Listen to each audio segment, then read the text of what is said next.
cons. The world blames dad when it's really your mom.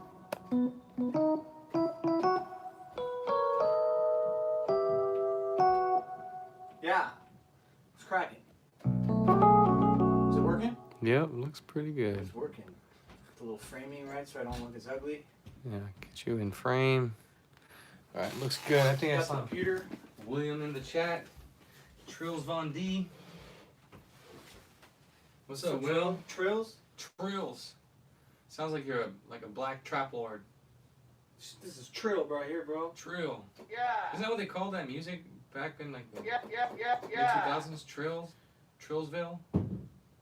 Yeah, Like man. Mike Jones? Gave me the trills, man. Yeah. Give me the trills. Just kind of let everybody roll on in here. This is the head turning sound when someone says something stupid and you're all, Did you what? you what? So that was the first time that I got a crush on my sister. Oh. It was a nickname given to me by a Mexican. Maybe. Interesting. Trills. So we had there's one thing that I wanted to play from that. An interesting little,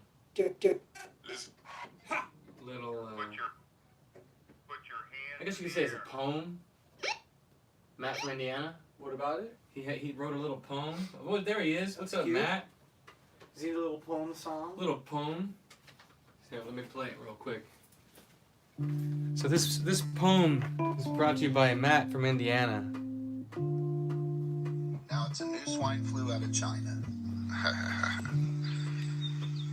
Russia, impeachment, kids in cages, schools closed, COVID-free money, arrested for going to church, but meet me at Costco for TP and whiskey. Tiger King, Baskin Bees, COVID-19. Wear your masks, you selfish jackass. Floyd took a knee for corporate paid riots. Statues in history removed. Fly that flag, you rebel. Generally who? Limited on loaves of bread you can buy. Can't find any yeast, oh my. Social distancing and sanitation protocols. Bars closed, no sports at all. Breweries selling sanitizers, not booze at all. Wait, a second stimulus is coming soon. Treason, treachery, and extortion too. Jussie Smollett and Bubba Wallace was in on it too. Richard Petty took a knee. NASCAR who? Chick-fil-A polished shoes. White Christian boy, you're the racist, you. Since when did whites become the few? And America so divided too? Did it have something to do with you? Just when did nurses become heroes and cops zeros?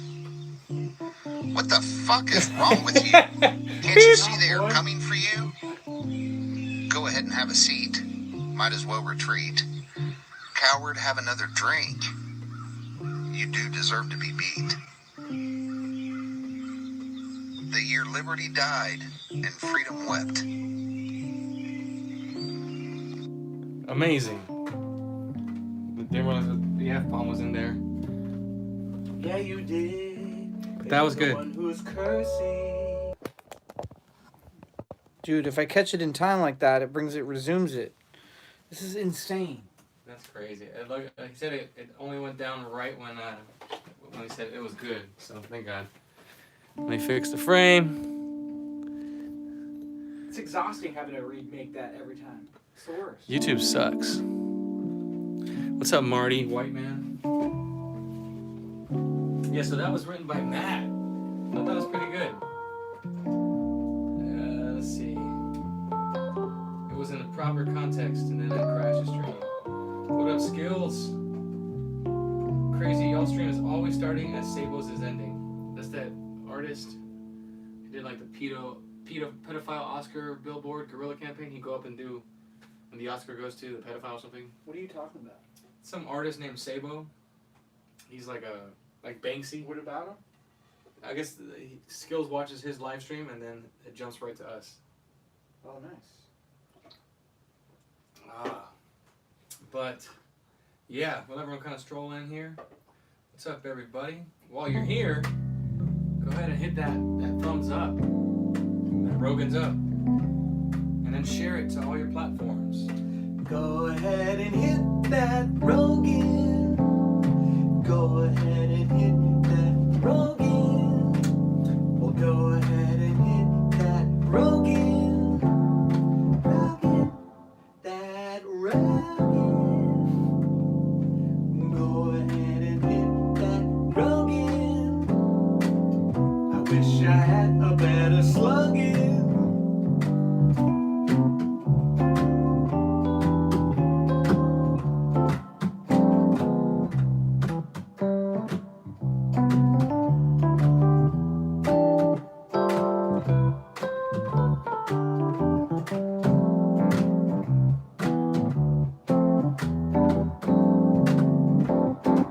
Sounds like credit solutionist almost. Well, why don't you go ahead and hit that Rogan?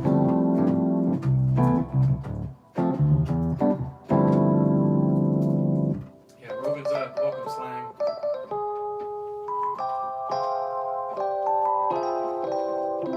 So I was telling Trevor I went to the UPS store to go pick up a package, and I was waiting at the crosswalk, and this really annoying couple, weak husband, and an angry wife, like just super fat, just angry, mean. Not that being fat makes her angry, but she happened to be the combination of both. And she's like, "Excuse me, sir, you forgot your mask." And I knew she wasn't talking to me, This is but outside? right outside, like In the middle of God's green earth. yeah. And I turn around, I look at her, and she looks at me, and I say, "No, I didn't forget my mask. I'm not wearing one." And she's like, "Well, so we're just gonna have a shutdown because you don't want to wear your mask?" And I laid into her. I dropped a few swear words, but I didn't feel nothing. I wasn't stirred. I was like perfectly at peace as I tore her to shreds. And then her beta husband like was behind her, like, "Yeah." It's crazy. Like people really want to just try and mother She's you. trying to say that because you're not wearing a mask, doesn't mean they shut down. Yeah, that's gonna lead to the corona spike and. I disagree. I think that what leads to that is the compliance, because it's not about health, it's about compliance. It's Yeah, I mean, look at obvious. how many stupid masks you got. None of these are rated that you would wear in a hospital. Like a bandana's not going to work for a hospital yet. It's okay. Our buddy Cassidy Campbell said this. It's funny. Do boxers or pants stop a fart? No.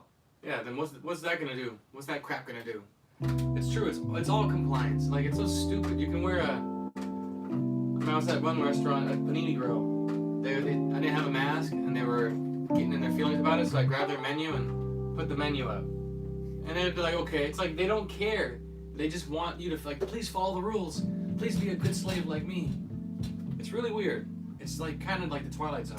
What's annoying to me is that it's always like a lot of people are just taking it as normal, like just casually, like, oh God, that's just the way it is, and I'll never accept that as normal. Like, it's not normal. It's every time I sit down and eat, or I go somewhere and they're like, "You need your mask." I'm like, "Oh my God, it's insane." You gotta keep pushing back. Like just play dumb, huh? Oh, I didn't bring one. Exactly, complying and doing what they say, infringing on your rights is what's going to cause more of a shutdown. Yeah, don't be ratchet, but just be dumb and be a hassle. You got a message here, Trevor. Matt G says, "Hello, Trevor Wesley. I'm a huge fan of the music you have made for JLP." What's up, Matt? Thank you, brother. Yeah, man. Welcome, buddy. If it's your first time, thanks for stopping in, man. You gotta call in JLP and tell them to play the music. They don't play it. Yeah, Skills, that's a good idea. We gotta get Cassie to call in and message Cassie Campbell. Yo, call in. Cassidy Campbell. Yeah, the comedian. What about him? Get him to call here. To call the show. Oh, Shit him. does he know him? No, he was just saying. He heard you talking about the story, so Oh. drop a line to Cassidy. Matt said he went to Costco. He didn't wear a mask, and they still took his money. Yeah, we were at the restaurant after church on Sunday, and they were just like in there having a little hissy fit about it, and we still didn't wear it. They wanted us to wear it to walk to the chair. We didn't wear it, and they kept saying you gotta wear it to go to the bathroom. And then he brought us, ended up just bringing out masks for us. We still didn't use them, and we went across the street to a restaurant that didn't care about the masks. So Yeah, they were. Their argument was that they're just, they're following the regulations and their rules and that they don't want to get in trouble. So we go across the street where they didn't have the same rules. So obviously they didn't get in trouble, right? They're just, I don't know. It's all retarded. I didn't know that we all voted for this law. Yeah. I thought that's how it worked. It's not a law.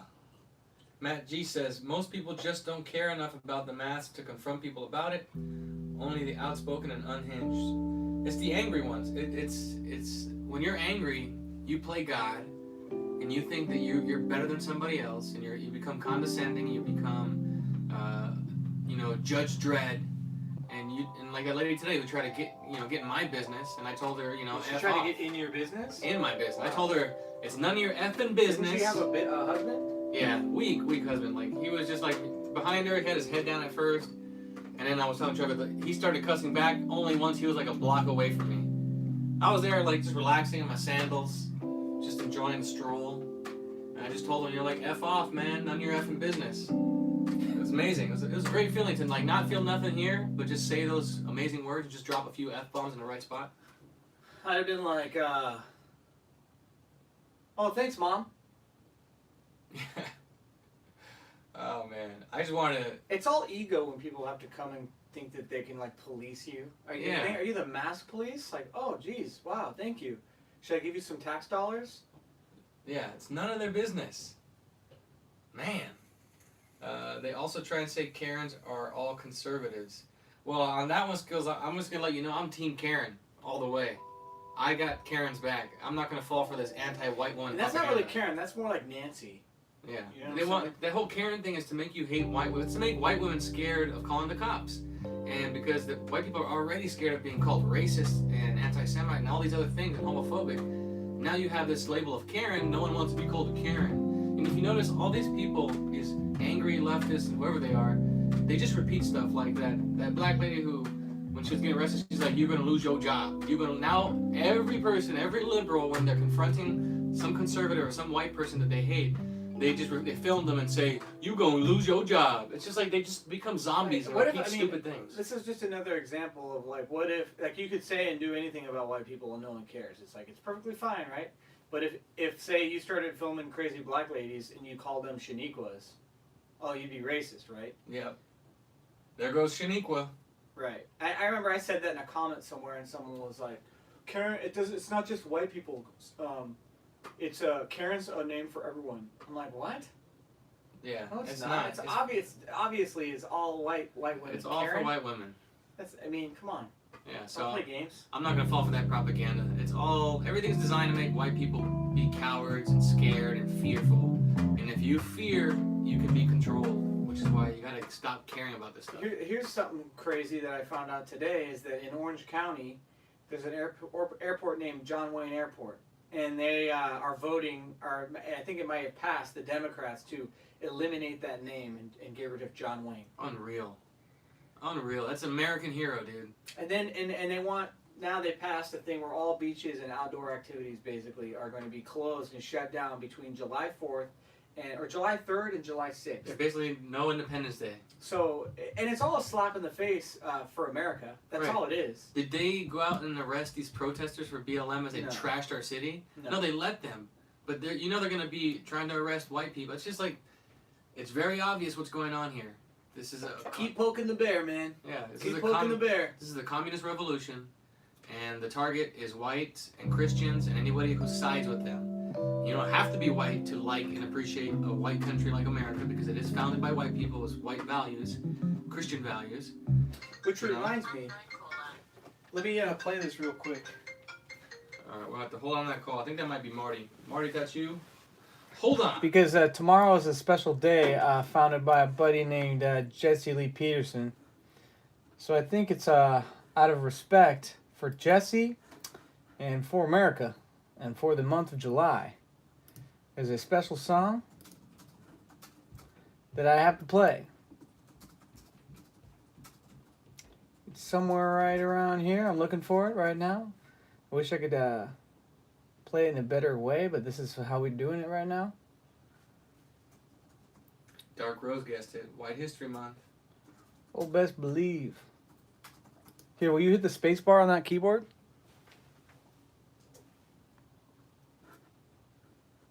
Again? No. It's white history month. I'm gonna celebrate with my friends. It's white history month. So be sure to tell everyone.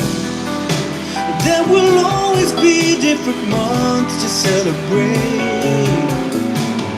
This one's gonna be white history. It's white history month. I'm gonna celebrate America. It's white history month. And I'm gonna scream it to everyone. There will always be different months to celebrate. This one's gonna be white history. Happy White History Month, everybody. That makes me want to just cry in one man tear. It's funny. People are like, why would we need a White History Month? Every day that's not any other month is white history. It's just the silent history. It's the one that you're not allowed to talk about. It's apparently we celebrate it, but you can't say it. Yeah. It's like every true. other day. I'll just say, if you've grown up in a manipulative family and you overcame that, then it's not that hard to identify manipulative behavior. We've all seen it. Most of us have had a mother like that. And Exactly. it's not hateful.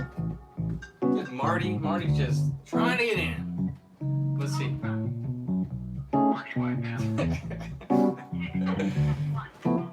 Marty. What's up, Marty? Not too much, man. I don't want to keep you guys. You're persistent. You are persistent, buddy. You didn't have to get out of the chair, which was kind of good. I have to get out of the chair because I got to put the phone up there. Yeah, but you didn't have to get out of the chair when I just called because you were in the chair already. No, but I have to put the phone up there. Oh, I see. Okay. Yeah, I was just going to ask you guys, are there some animals that are better to kill than others? The ones that taste better. I wouldn't be down to kill dogs or cats unless it was like Unless you're in China. end of the world scenario. Yeah, or you're Chinese. But what if they taste better? I don't care. I don't want to know what it tastes like. Really?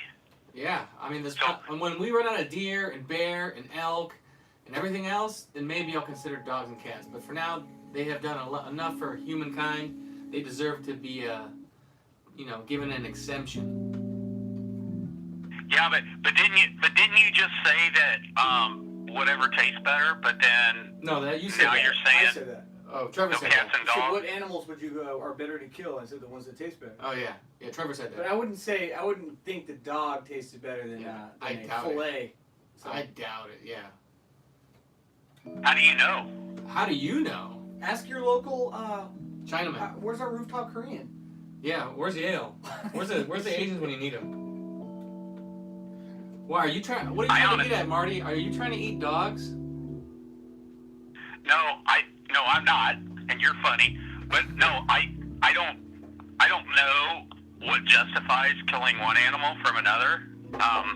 My friend used to, he still does. He hunts squirrels, and he has a whole system down where he clips their claws off. He cuts the head off. The first thing he does when he cuts the head off is he throws it to his pit bull, and that pit bull crunches on it like a daggum, like one of those pieces of candy, those hard candies. And that dog just goes crunch, crunch. Nice. Freaking. I think a lot of people that hunt dog- squirrels. Go ahead. I'm pretty sure a lot of people hunt squirrels, but I think it's really domesticated animals. It's like you can kill any animal, I guess. But I'm a fan of hunting if you're gonna eat it, But I think people do eat squirrels. They stick a little shish kebab up its butt. Yeah. And Like Slang Insider said, let's give them a pass until there's nothing left. I mean, they're domesticated. Why would you go for them when they're helping mankind and do things for us? And I'm not saying I'll never do it because who knows? What if we run out of other animals like in Venezuela? Yeah, desperate times cause desperate measures. Yes, sir. I used to train with the special forces, and they were nicknamed Get the out of snake here, eaters. Marty. They were nicknamed the snake eaters. Special forces. Which kind? Green Berets. Was it Dolphin Team 10? SEAL Team 8? No, they weren't. No, they're not SEALs. They're Army, but they're an elite force. They're beyond. Isn't Green Beret? Airborne Ranger. Isn't Go Green ahead. Beret? Is that Delta? Is that also their other name? Delta Force is Green Beret. No, but I have trained with those guys too. I do like those guys too, but Delta Force was a very it was like a hidden secret for a long time, and I knew exactly where the compound was. And I was actually, me and some of my friends were actually approached by him to join.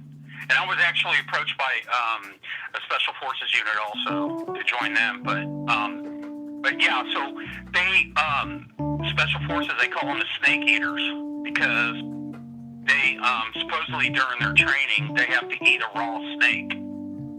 And you know, I've never eaten a raw steak, but you know, it tastes like chicken. How do you know?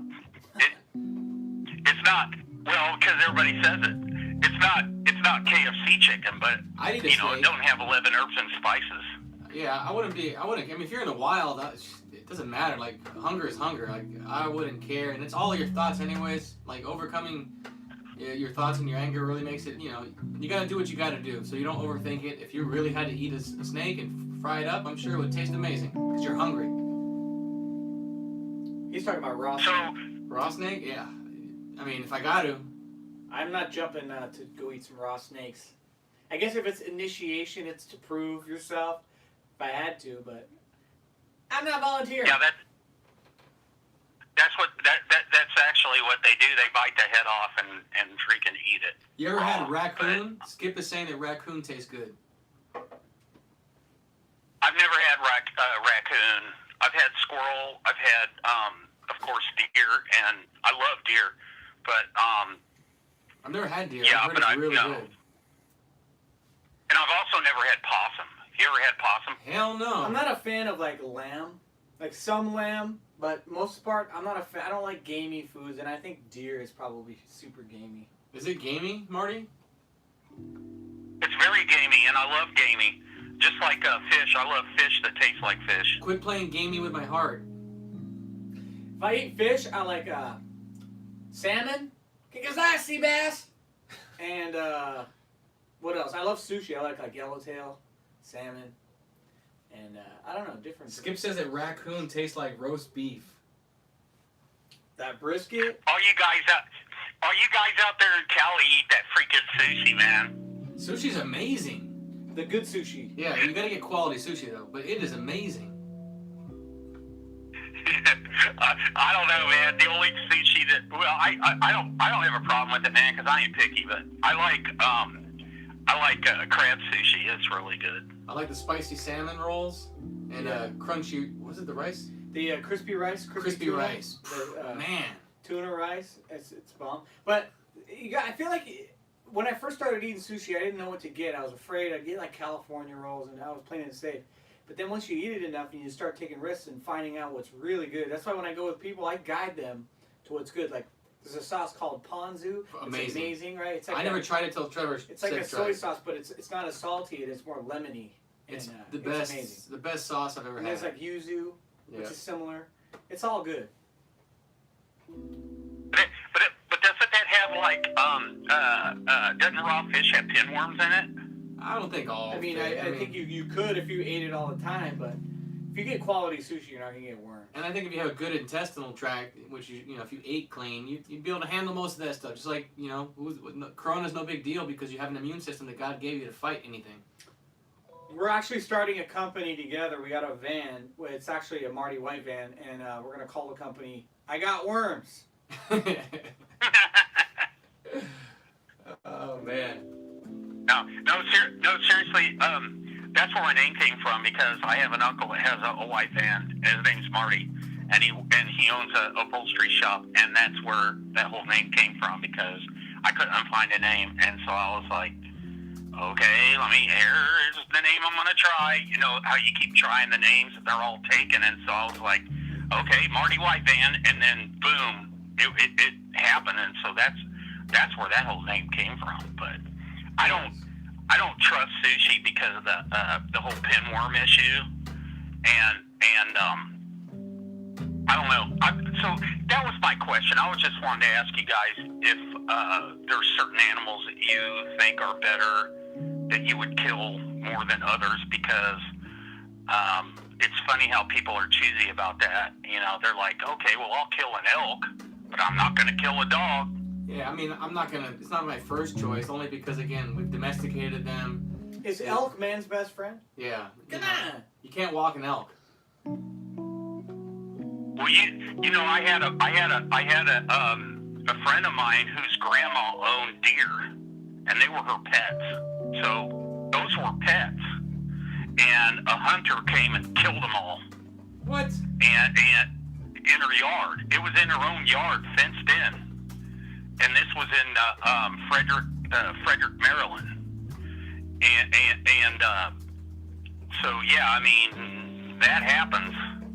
So just because you think an animal's domesticated doesn't really mean it is. Just let me know when dog season is. When dogs what? Dog season. Oh, yeah. Well, any other... Are you wearing the wife beater tonight again? That's right. I'm lounging, brother. We had to go beat a few women up. No, wives. They were married. Yeah, they were married women. Dude, I got to get a wife beater. They come in packs, my friend. They're really for under your undershirts. But I feel like I put on a few pounds. I can't quite button up my shirts all the way, so this is the only way I can wear them now. That COVID life. Yeah, I told my family, I said my goal, because I lost I think somewhere around 60 pounds, but I told my family, I said my goal is to be able to wear a wife beater, you know, without being ashamed. I want to wear a wife beater outside, no other shirt over the top or anything like that, and I'm at that point now. I know I could pull it off. Well, if you're training with SEAL Team 6, yeah, I'm sure you got those guns, bro. Dude, I don't know where you're getting this SEAL Team 6 from, because I've never met a Navy SEAL. Sorry, Dolphin Team 9. No, I never met a Dolphin. I don't even know what you're talking about with the Dolphins. I never met a Miami Dolphin either. Or was it Walrus? Walrus Team 4. I did train with Special Forces, but I've never met anybody from any SEAL team. I have met Delta Force guys, but other than that, no, never met any of those guys, so I have no idea. But I just always wanted to wear a wife beater. What kind of training was it like? What was the things you had to do? Okay, well, we were what they call OP4, Unicorn, which is yeah. Go ahead. OP4. Go ahead. Yeah, we were OP4 on several occasions, where basically you're basically playing the bad guys, and you got these trainees, you know, like these special ops guys and whoever, and they're coming in, and your basic job is to give them as much resistance as you can, so that it makes it harder for them to train.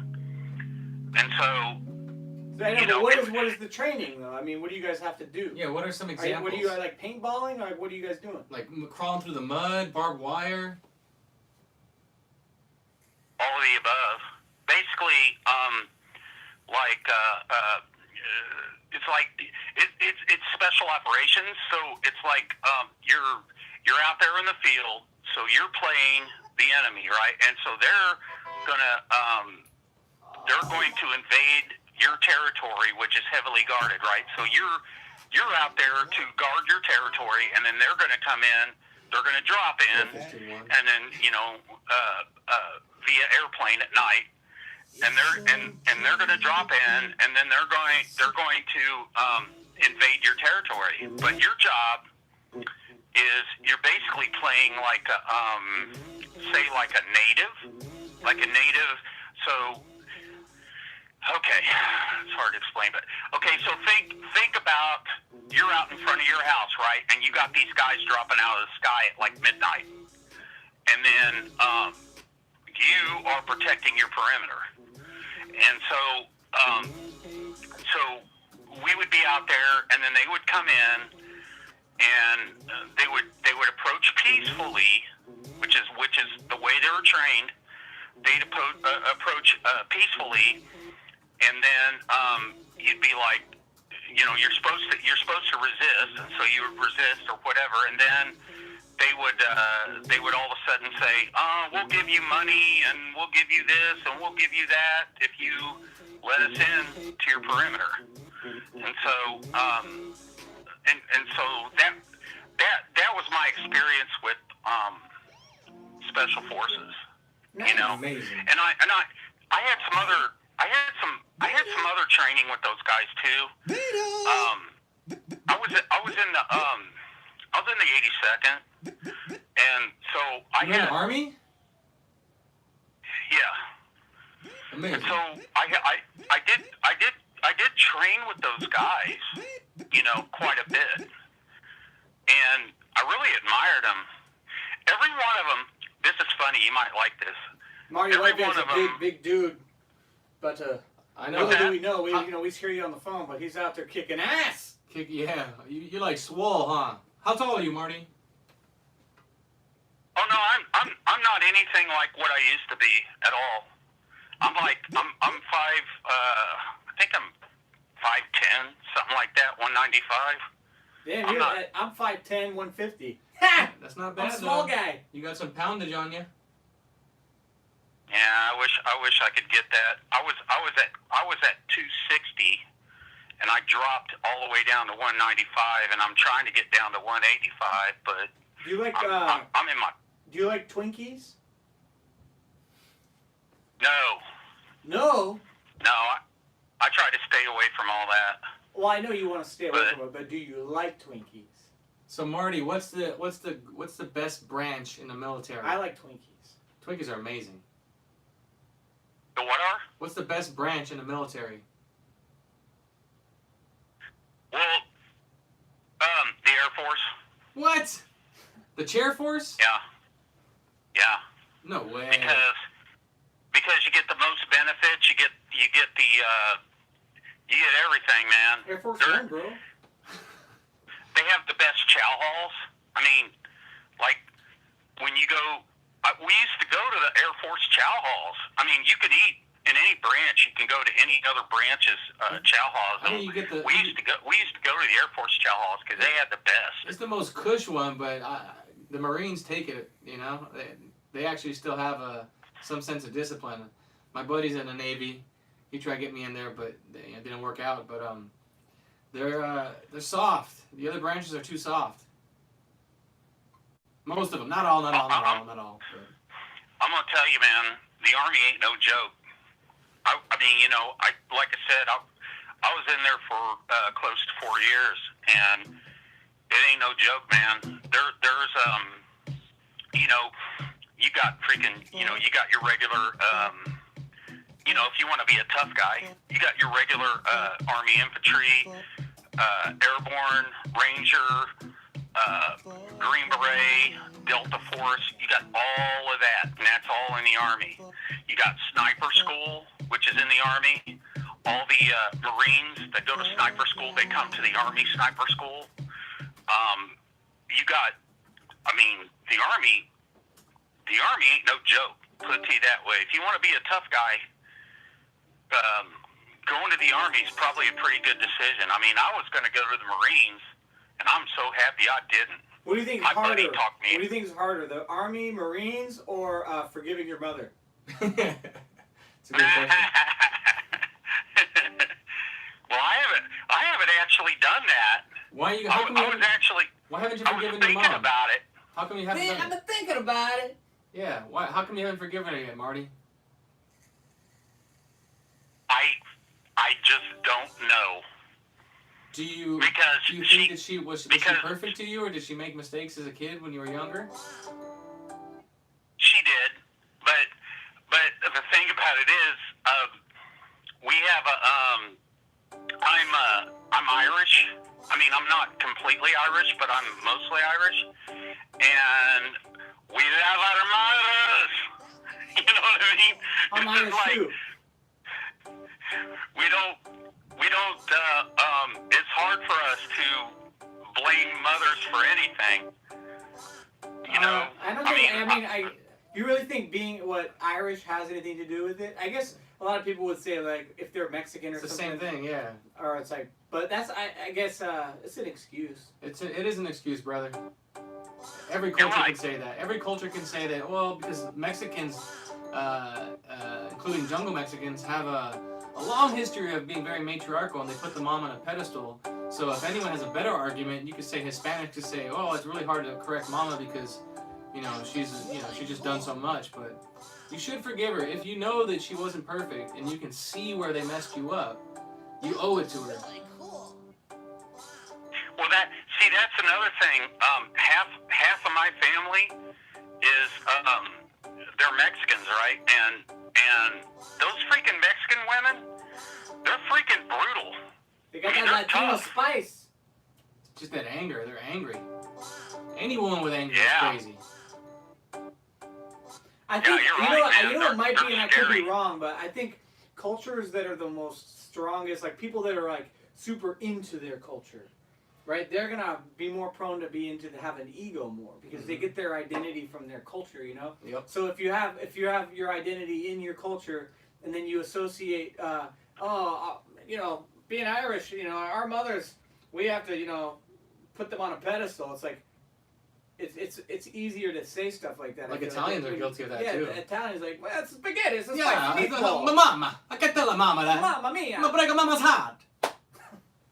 I'll tell you what, man. You don't mess with those freaking Mexican women, man. They'll beat your ass.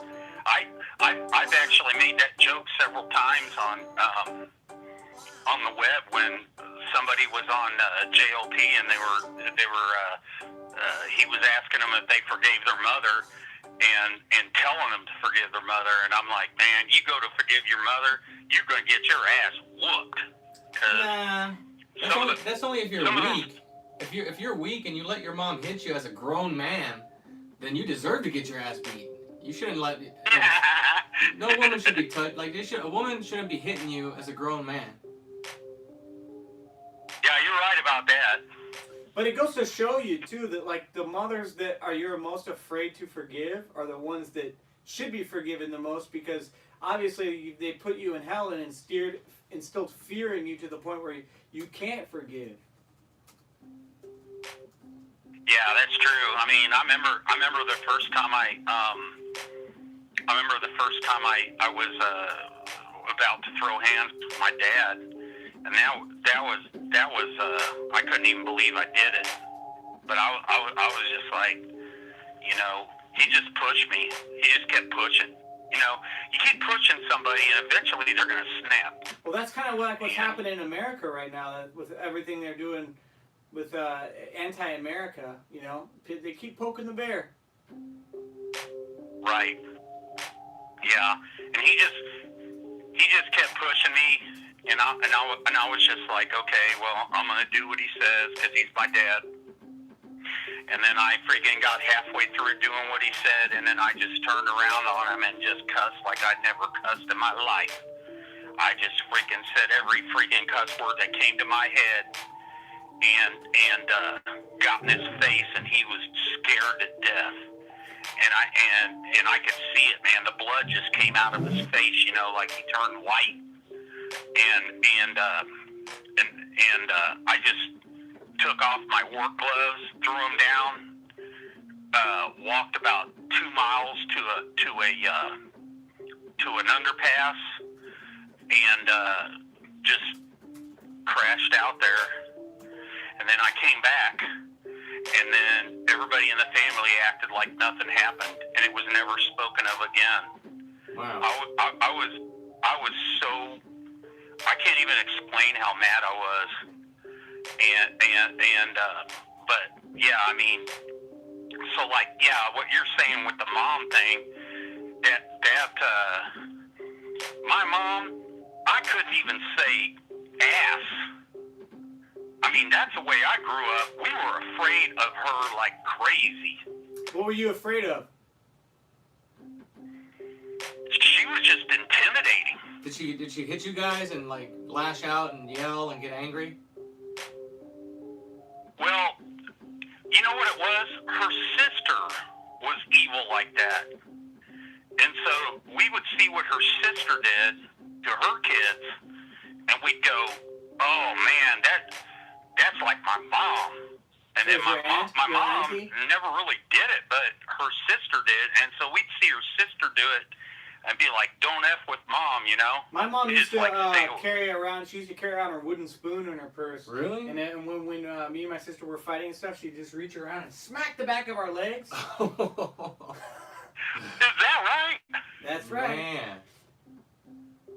That's crazy. My mom used to just pull us by the ear or the hair or a swift smack across the face. Yeah, I didn't get hit in the Oh face, my but gosh. I got hit with the spoon. But I remember the day that spanking stopped hurting, but I had to pretend that it hurt. And that was pretty funny. I was just like, ah! And then just like go back to playing outside. Because you can't let them know that it hurt. My grandpa, he was a tough guy. He was a World War II vet. He was a tough guy, and he would take his belt off, and we'd be like, oh crap. And then he would always do like a fake swing. You know, like he would do like a half swing, and it would scare us so bad that we felt like we were hit. Yeah, I remember there was this one time that I did something, I forgot what I did, but I had to get it with the belt. But the only reason why I got it with the belt is because my mom was the one who told my dad. You know, it's like... Yeah, moms always do that. They would set you up. You know, like, it was almost like it was her way of trying to be like, you're the father, you know, you should, you know, whatever. But it was really, she was like, she's the boss maker. Exactly. Like she's making him to be the boss, but she allowed him to be the boss. But my dad, I don't think that he would have ever done it on his own. It's because he was a beta and was forced to do it. Man, that's freaking funny, man. We all have something in common, but I wonder how many people are complaining because I'm taking up too much airtime. They got to be going crazy because I told you I only like 4 minutes max, and I think I've been on here for a good 8 at least, probably, maybe even more. It's all good. We can't, you know. We're not keeping score. Yeah, we're not gonna be mad at hanging out with somebody who was in Dolphin Team 4. No, man, dude. You guys, man, freaking talk about that crap.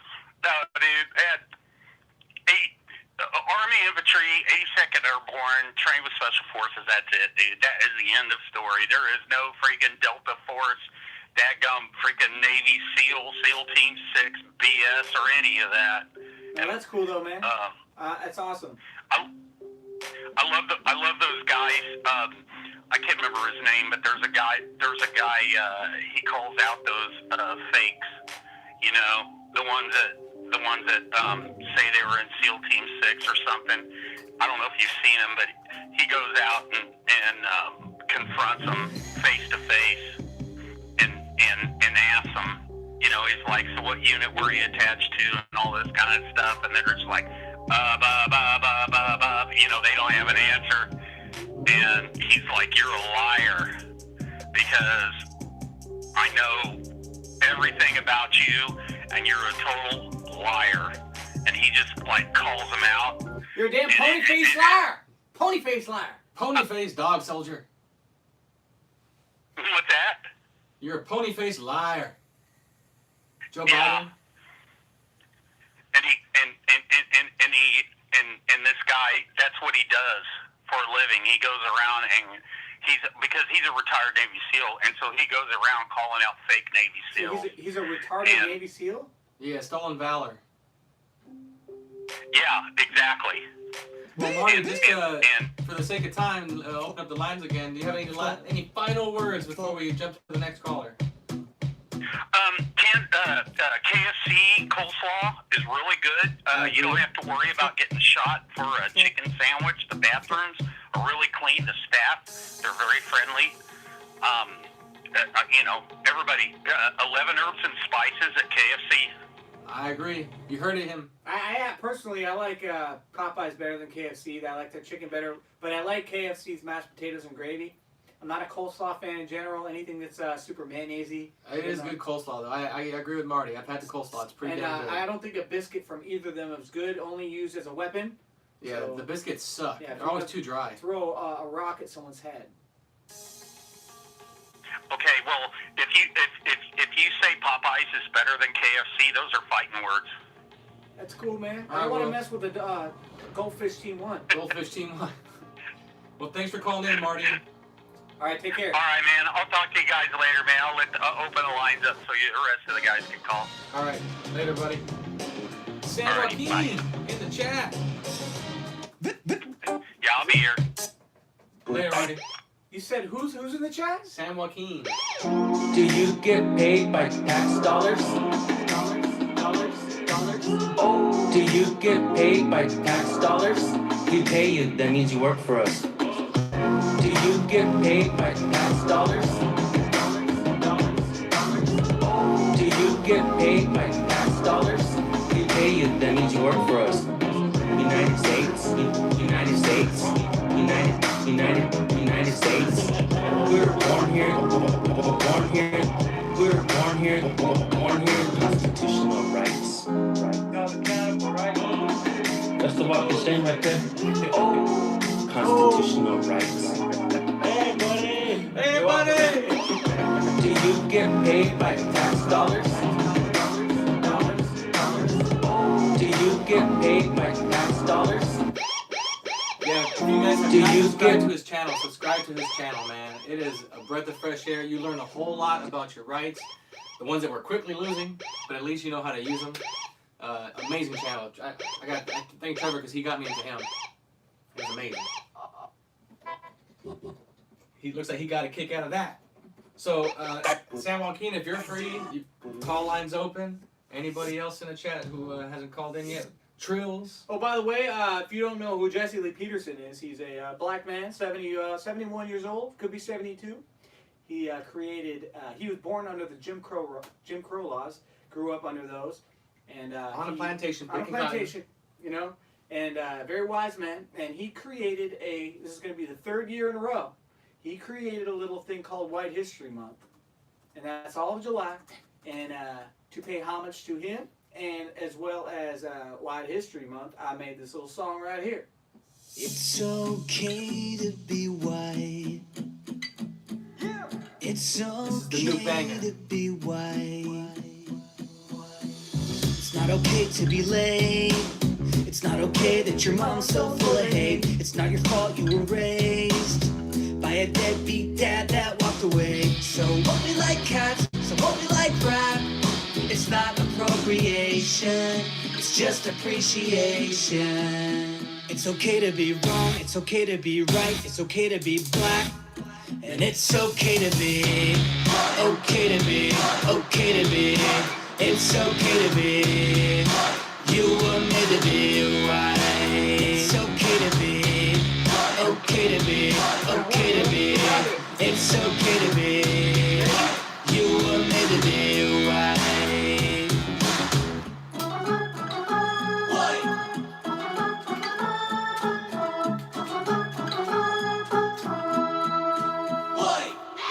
It's okay to be white.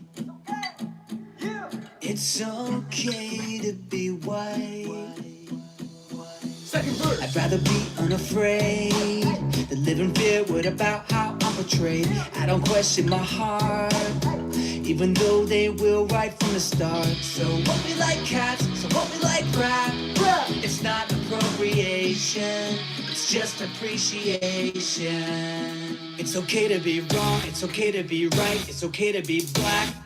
And it's okay to be, okay to be, okay to be. It's okay to be, you were made to be right. It's okay to be, okay to be, okay to be. It's okay to be, you were made to be right. Break it down.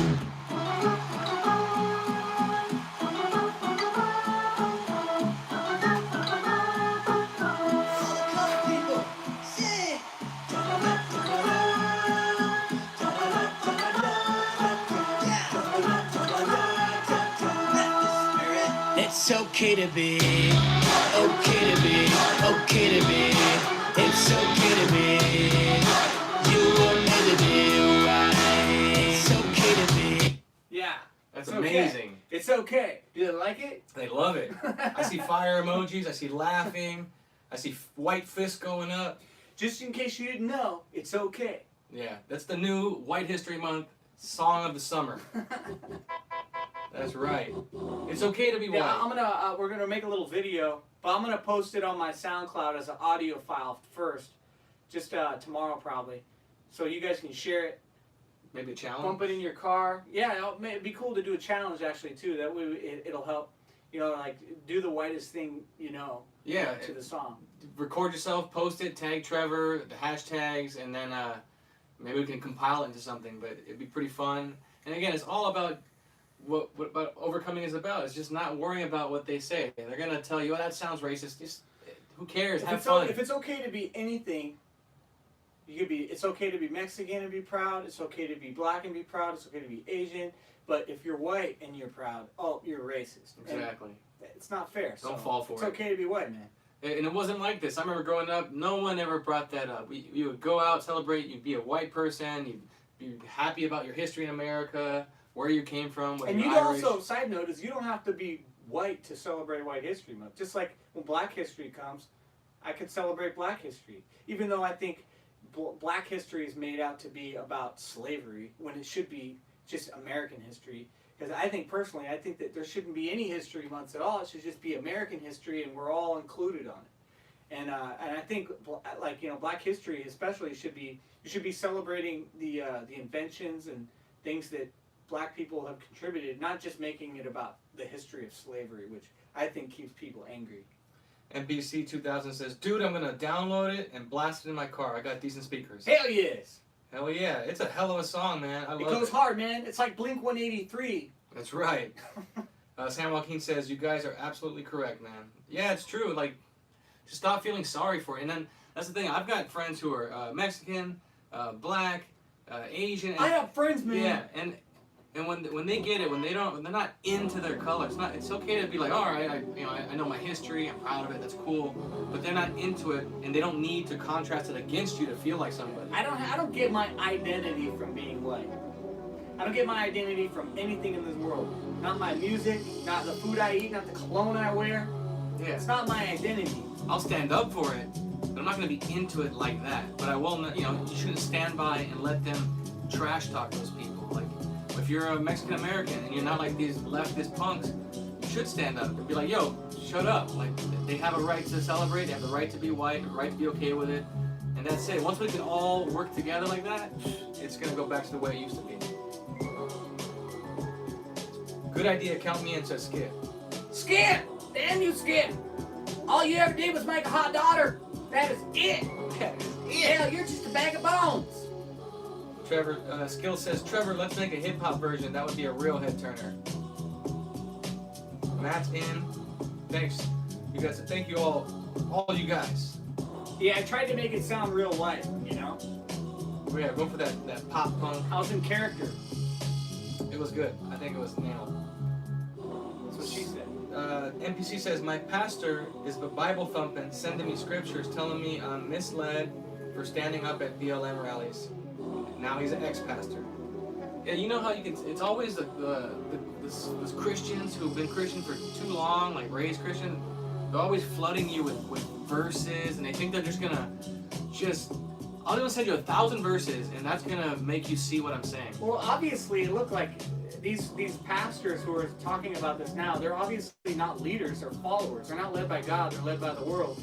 Because if this was like on their mind, they should have been talking about it a long time ago. They're only talking about it because everyone else is. It's trending. Exactly. They want to be like, they want to look like they're good people, but they're not. No man is good. God is Exactly. It's all just a bunch of nonsense. Marty said, I'm just reading the comments. You all, thanks for the compliments, and the haters can suck it. That's right, Marty. It doesn't matter. Words are words. We're here to razz each other and have fun, make jokes, bag on each other. Sit bag on chicks. Bag on chicks. Good show tonight, brothers. I got to go to bed. Got a big day tomorrow. Love you guys. And no, not that rainbow love. Good night, Skip. Good night, Skip. Damn you, Skip. Yes. Just a bag of bones. NPC says paragraph of verses. And it's true, man. It's like someone asked me today about Jordan Peterson and what my thoughts were. And I know Trevor had a similar experience. Is that Jordan was like one of my stepping stones on the way to find Jesse and just kind of waking up. But he's an intellectual in the end. He doesn't live what he says.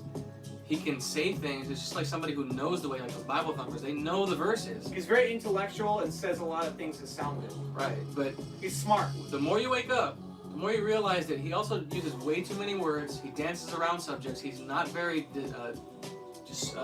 clear. He's a spellcaster because he seduces you with his words and makes you want to look up to him, and you think that anything he says is true because he sounds good saying it. Exactly. He's a snake in the end, and I don't hate him for it. Like, it is what it is. I was into him for a second, but the dude is not somebody that you should go to for counsel. You can't go to somebody who's in a fallen state and expect them to help you. It just doesn't work that way. Yeah, I mean, he's on antidepressants. His family is messed up. Yeah, his And daughter. I'm not talking trash. It's just true. The daughter has a baby out of wedlock, not married. Posts like overly seductive photos of her. Like, I don't know, just weird. The whole family's messed up. He's no Tom Hanks. Yeah, that's another piece of work right there. Never let any man pray over you. Exactly. Nobody.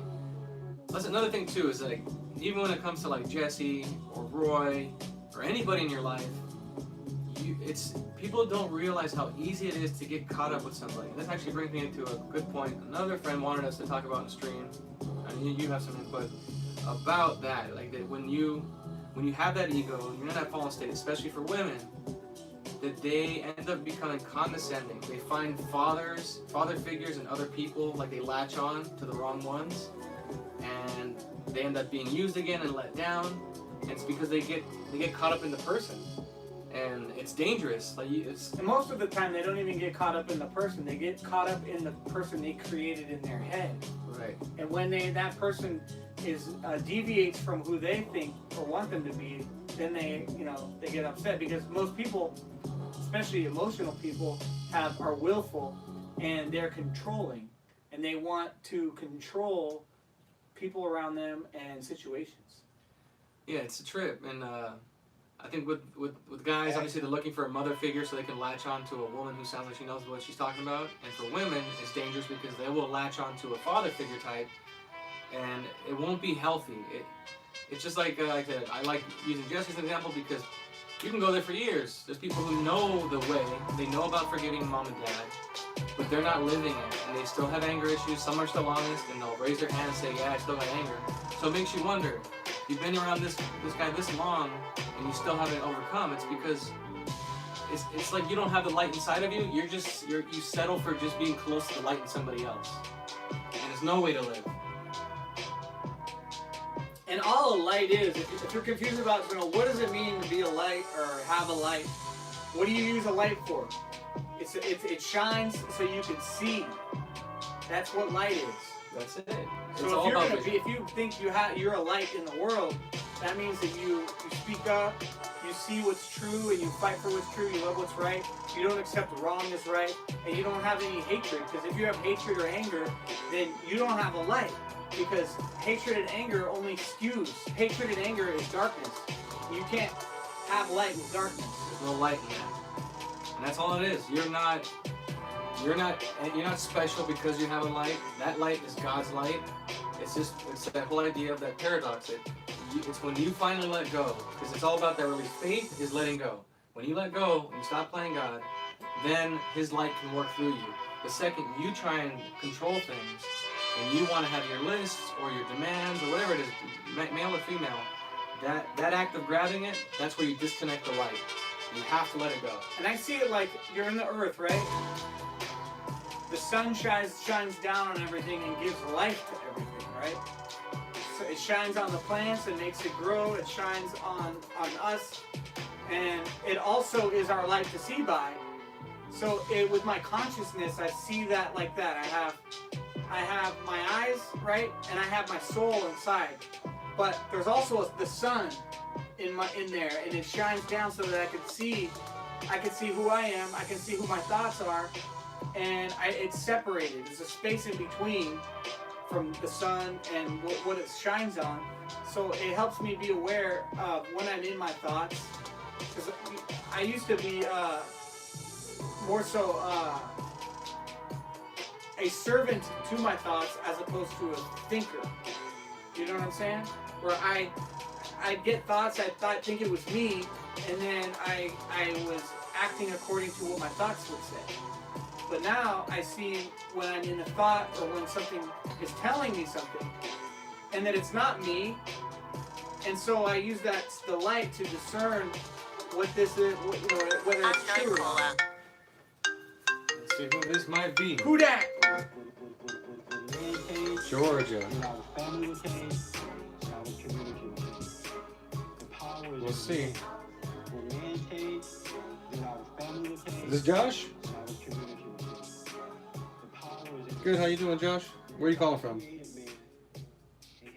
Georgia. Georgia? How's everything with you, Josh? Yeah. I'm doing good. I just forgave my parents recently. Oh, nice. Really? Do you know about Jesse? Is that why you came to that conclusion, or did you kind of just figure it out on your own? Oh yeah, I know about Jesse. He told me about it, and I saw it's definitely a good idea. So I decided I have to do it for myself. Amazing. How old are you, if you don't mind me asking? 16. What? That's crazy. What's up, man? That's good. You're starting way earlier than most people. Yeah, definitely. Did you have any questions tonight for us, Josh? Interesting. Sure. I'll ask. So, well, I don't know, like females, right? I don't know if right now, since I'm only 16, should I be worried about them and try to date them or whatever, or should I just go my own way and let things come as they go? Trevor has an answer for that. I would say definitely don't be worried about it. Just live your life, focus on doing what's right and what's in front of you. And if a lady comes along and you like her, get to know her. You know, like you don't have to like create in your mind, all right, I'm gonna go start dating or whatever. Just if it happens, it happens, and that's it. Don't try to force it. Yeah. Otherwise, you'll find the wrong person. I would say, I mean, you're young, man. You got lots of time, and the right way for any man to do it is, you don't need to go look for a girl. It will get added to you. Just focus on yourself. Go learn a trade. Do something that makes you money without putting you into debt. You know, go buy some land, have a house, and I guarantee you that if you're living right, it will come along and it'll be the right way. It's not going to be a girl who's going to try and tear you down or try and control you. She'll want you to be the man, and she'll want to be the woman. Sounds amazing. Perfect advice. Thank you. But yeah, you got time. Do not want it. It's the same thing that girls get in their heads about it, especially as they get older. They panic and they want it now because they realize, man, time's going by. Just in that wanting it, when you start wanting it, that's your ego. Now you're imposing, and God doesn't impose on anybody. He lets you fall down and learn the hard way. He just always roots for you. So the devil imposes.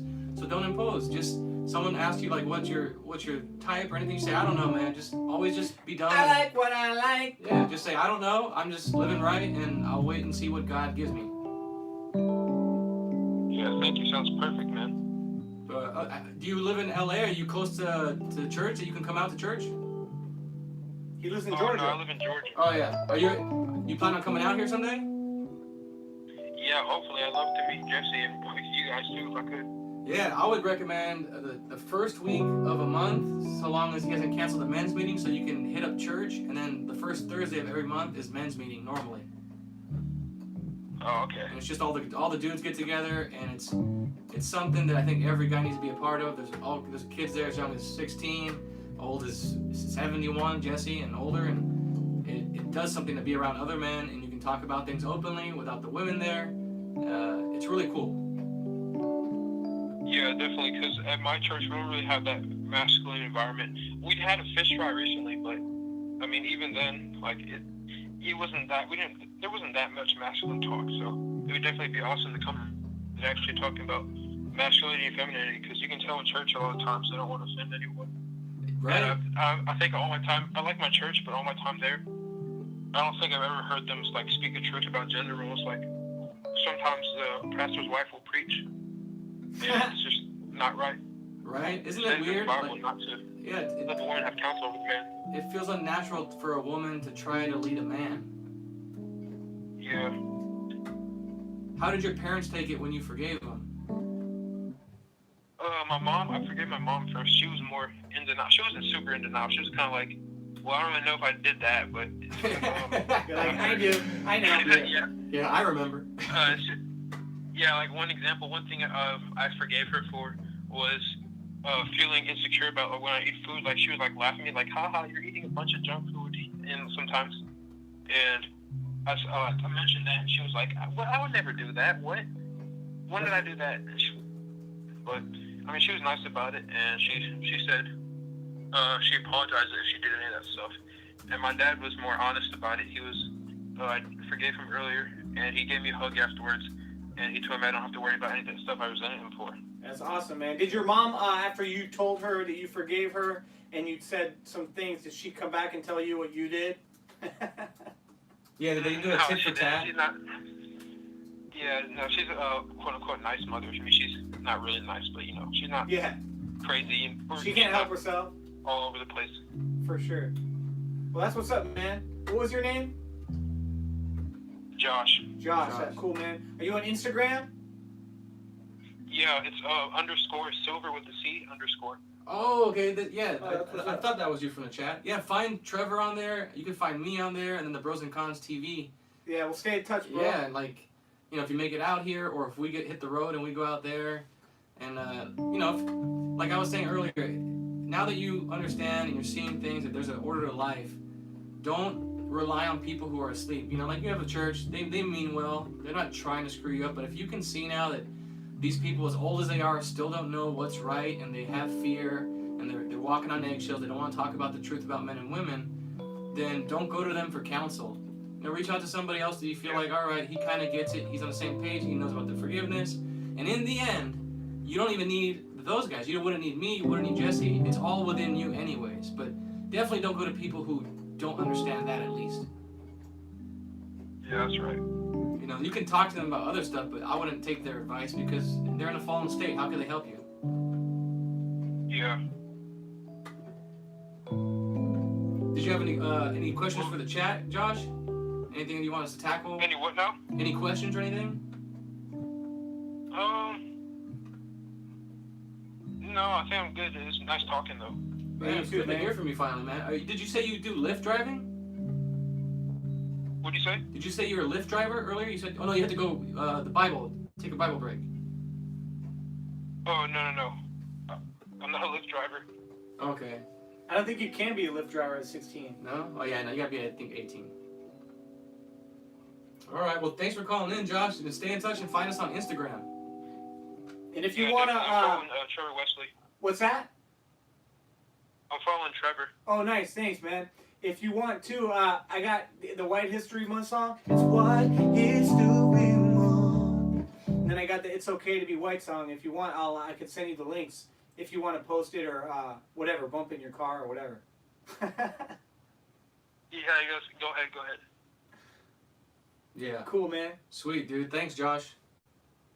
All right, have an amazing time. All right, you too, man. God bless. From Georgia,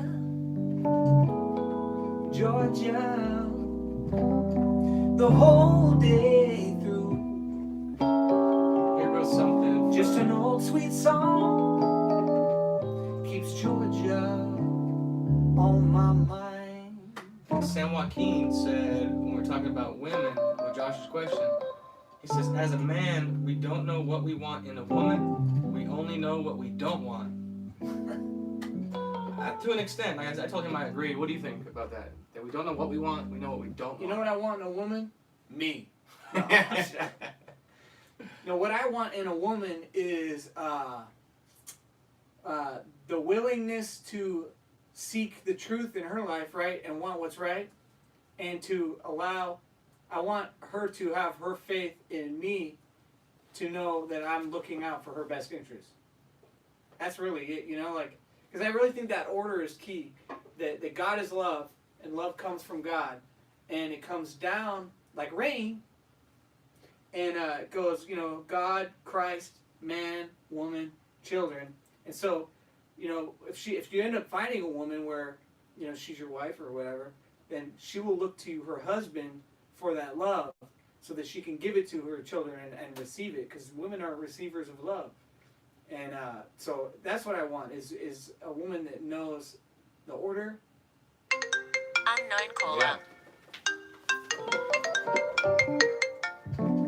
Marathon, Florida. From. This is Kelsey. I'm sorry. To send a Hey. voicemail, press 2. Hey, Kelsey. Chelsea. Is it Chelsea or Kelsey?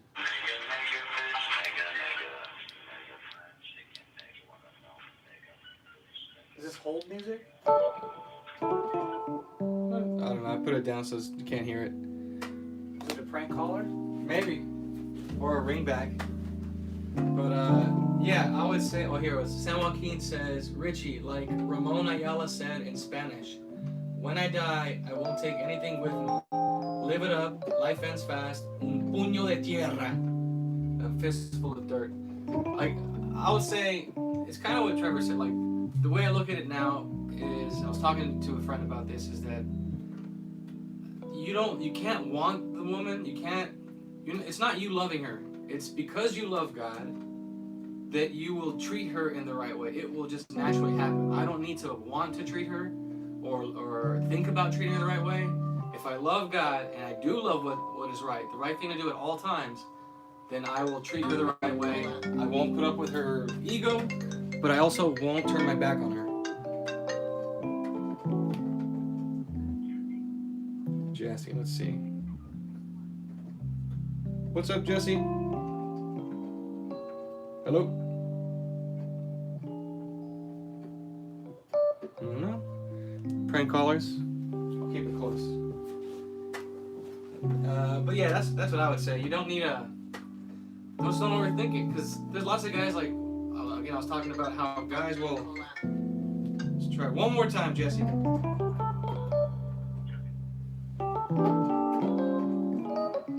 What's up, Jesse?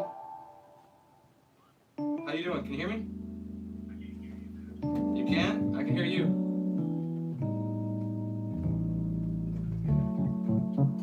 You want to call back? Hello? I can hear you.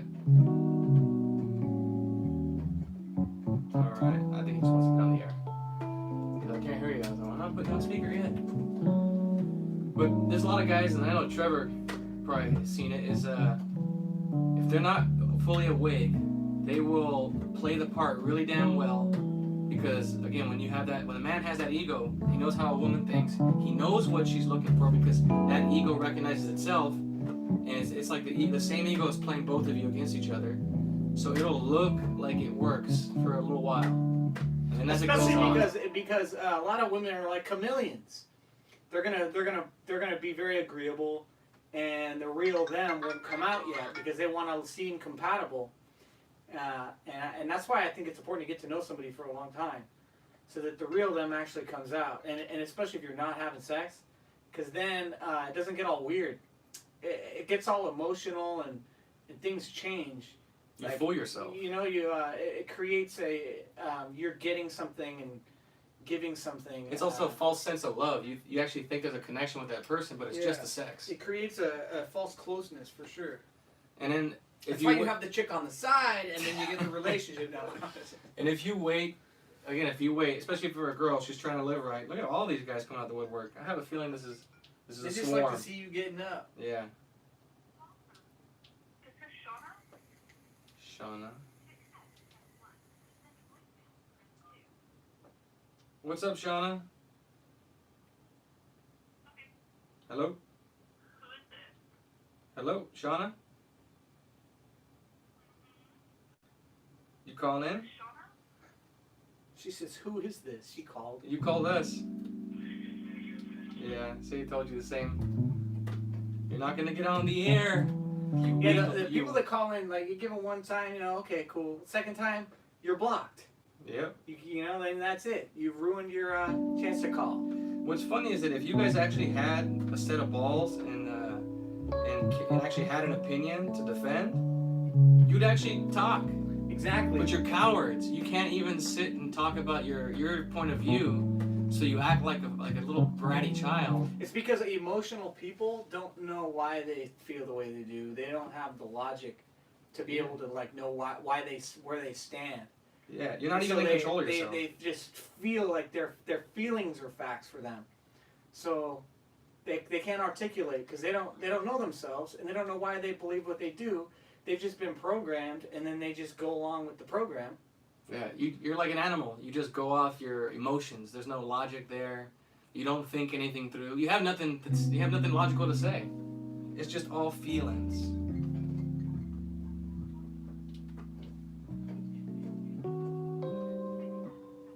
Okay, this one I think is legit. What's up? Is this NPC? What's up, buddy?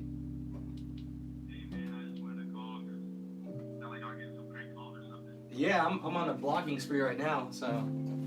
How you doing, buddy? I'm alright, man. I'm trying to do some dishes and make some burgers before I get ready for bed and stuff. But hey, I just wanted to call and say I appreciate you guys, Thank you, brother. No problem, man. How's everything been with you?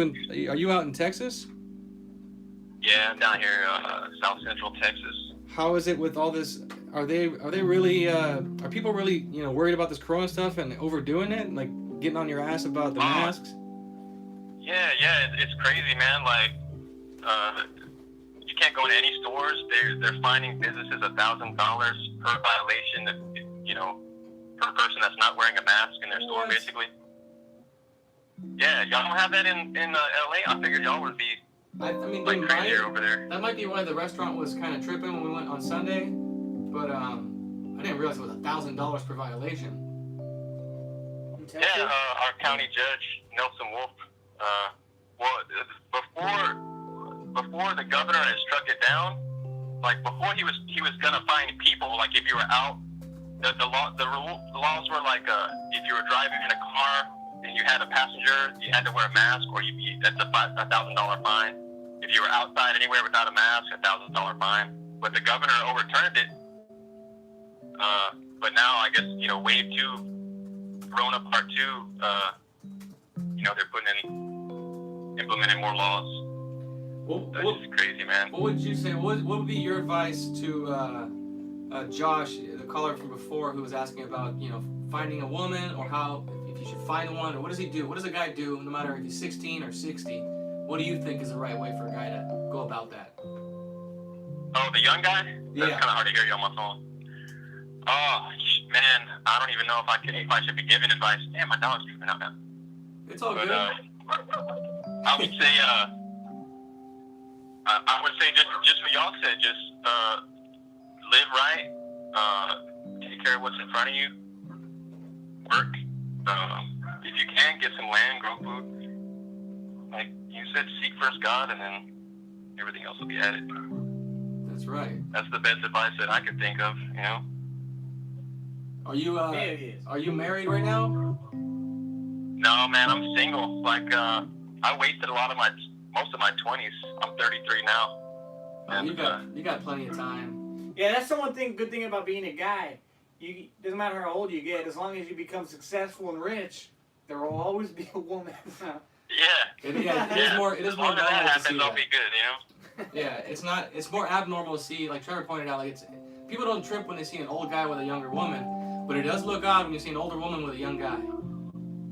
Yeah, it's a little different. Yeah, it's just out of order. I'd say the advice that y'all gave was spot on from what I can tell. Nice, man. Well, yeah, same thing. Don't Yeah. don't go looking for her. It'll come your way. If it's meant to be, you gotta be okay with any outcome. Don't expect it. Expect nothing. Right on. Yeah, that's what I'm have been working on. So real quick, I had grown up in church, like your middle school and high school, went to a Bible school and stuff. And maybe this could help somebody down the line or something, hopefully. But I kind of left the church when I was like 20, 21. I was playing guitar at the church and stuff, playing bass. And I just got sick of it. I was like, man, this is all fake. Like, my parents aren't living right. It's just all weird and goofy.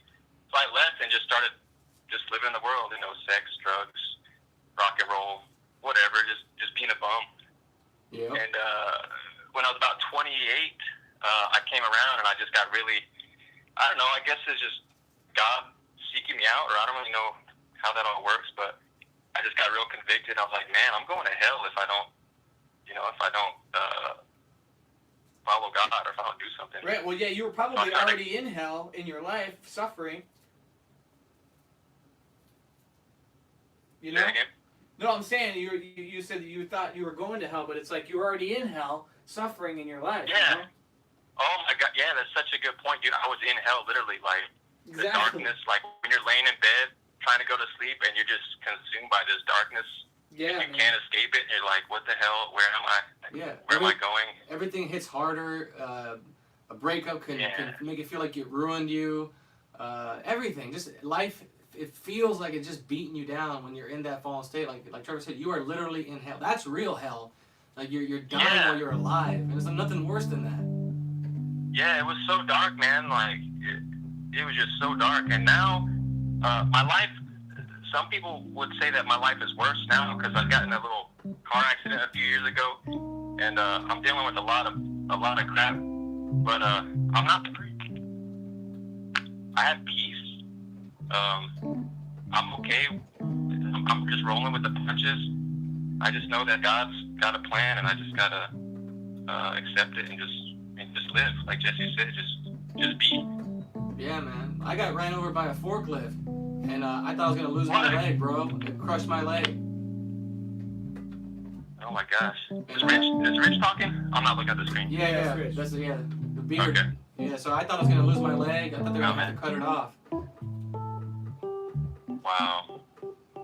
So I mean, yeah, nothing's There's a always big deal, someone bro. that's got it worse. Nothing's a big deal. Yeah, and that's something I learned, and just on the church thing, the pastor thing I was mentioning earlier before I get off the phone here. My church, they won't let you come to church without a mask now because he's saying Cowards. the Bible says you gotta follow the rulers, and I tell him, well, the mayor's not my ruler. He's the mayor. He works for me. Exactly. And he's like, we gotta obey. Because they watch for our souls, I'm like, dude, what are you talking about? They watch for our souls? When the whole thing happened, yeah, well, that's in the Bible. When the whole thing happened, I was telling him, like, dude, I'm not wearing a mask. Masks are gay. Like my pastor, I troll him too because it's funny, but he started taking it too seriously, and he sent me this whole long paragraph. He's like, I don't want to hear your self-righteous whatever, blah blah. He's an old guy. He's like 70, and he's like,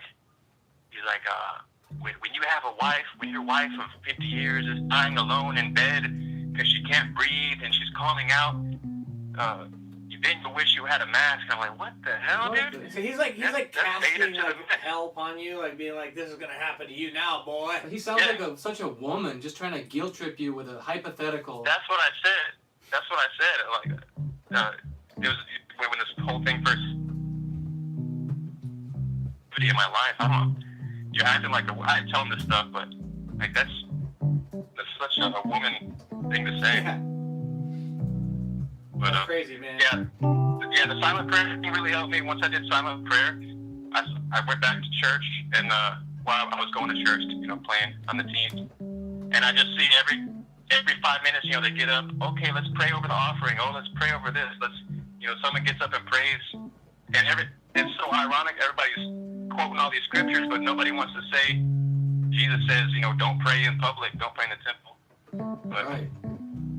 We were talking about. That's all I wanted to say, man. Yeah, I mean, I would say, you know what? Like, you don't. Again, God is not in the church. God is within you, And if they're gonna be cowards about it, like, it's just crazy how many, these are supposed to be men of God leading the people, and they are just cucking left and right. Some of them don't even open their churches. Like, none of this stuff is real. All of it is nonsense. So, you know, if you don't feel like going, you don't feel like going. Don't feel bad if you don't go to their service. You can always watch Jesse's Church online, or just, you know, do your own silent prayer on Sunday. You don't need any of it. Like, we don't need the hanging world. out with you guys, man, has been such a blessing lately. Like, I look forward to it now, and it's kind of become, you know, my church. And I listen to Jesse too, not as much lately, but yeah, man. I don't want to go and sit in the church and listen to people every 5 minutes get up and, you know, do their ceremony. Oh, we're gonna pray for this, and then we're gonna pray. It's so weird to me now. It's all like a routine, like, you know. It's so like, external. It's like going to acting school. Exactly. It's not even. There's no. They don't talk. They don't deal with what's inside. It's all exterior. And then, oh, it's your turn to pray. Oh, I have to figure out what I'm gonna say, or they're gonna think I don't pray enough. And not that I'm living like, you know, I've got my own issues. I'm not saying that I have all the answers now, and that I'm living all holy and stuff. But right. But at least you see it, whereas they don't. They think that they're a good Christian and they're being good examples, and they're not. They're dead asleep. And that's why it's worse to be like, you can't be. Like Jesse made a good point, and I agree that some of the best Christians are the ones who didn't know anything about the Bible when they woke up, because they didn't have any of that programming in there. They were just free to start fresh. Like, it's supposed to be like being a kid again. You go back to being a child where you discover it.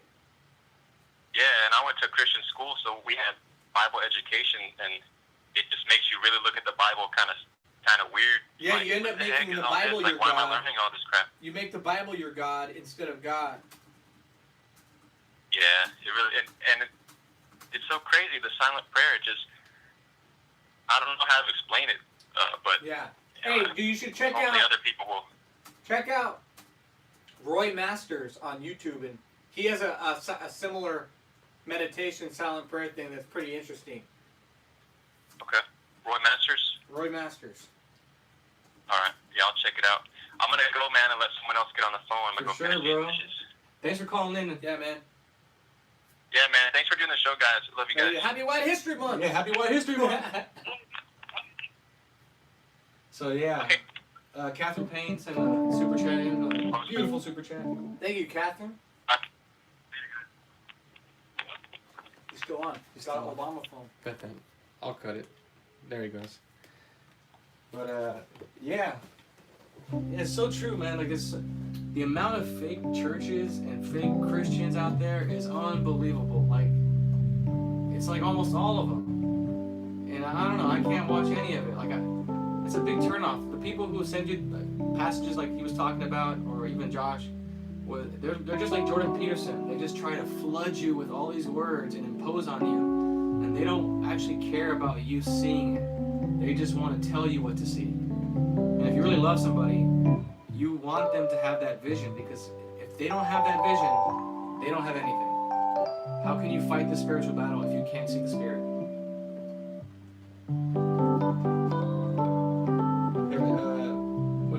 Sam Joaquin was saying, if you know how to play Sitting on the Dock of the Bay. That's what I was playing. Okay, he was like, yeah, play that.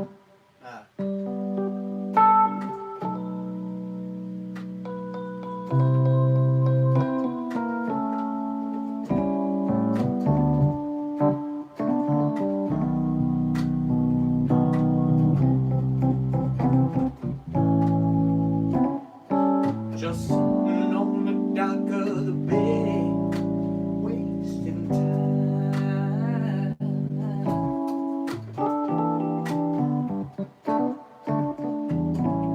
Like stepdad.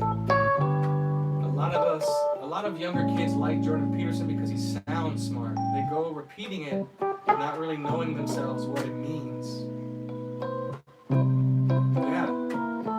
That's why, like, I mean, we elaborate sometimes when we're trying to describe things, but it's not coming from that place where you're just trying to grab as many words as possible to say it. Like, it's just sometimes maybe a different analogy might work better, so I'll try to find a different analogy. But you really should use less words overall. You'll know. You know when somebody's coming from that spirit, when they actually want you to see something. Jordan Peterson, those people don't really care that you have vision. They just want you to get caught up in their spells. I forget what the rest of it was. Catherine says, what? I know. I was a forklift driver. I told her I got run over. She was a forklift driver in the Army for a while. It's worse than getting run over by a car. Hell yeah. The thing's 5,000 pounds. And it was the back tire, which is where the freaking the weight plate is, because they weigh it down with this giant steel plate, which allows it to lift these loads up to 5,000 pounds. I don't even know how. I mean, God is good. Like, there's no reason why it should have been worse. Could have been worse. Could have fell on me. So yeah, it was amazing. And I was back on my legs in 2 days. Back on my feet.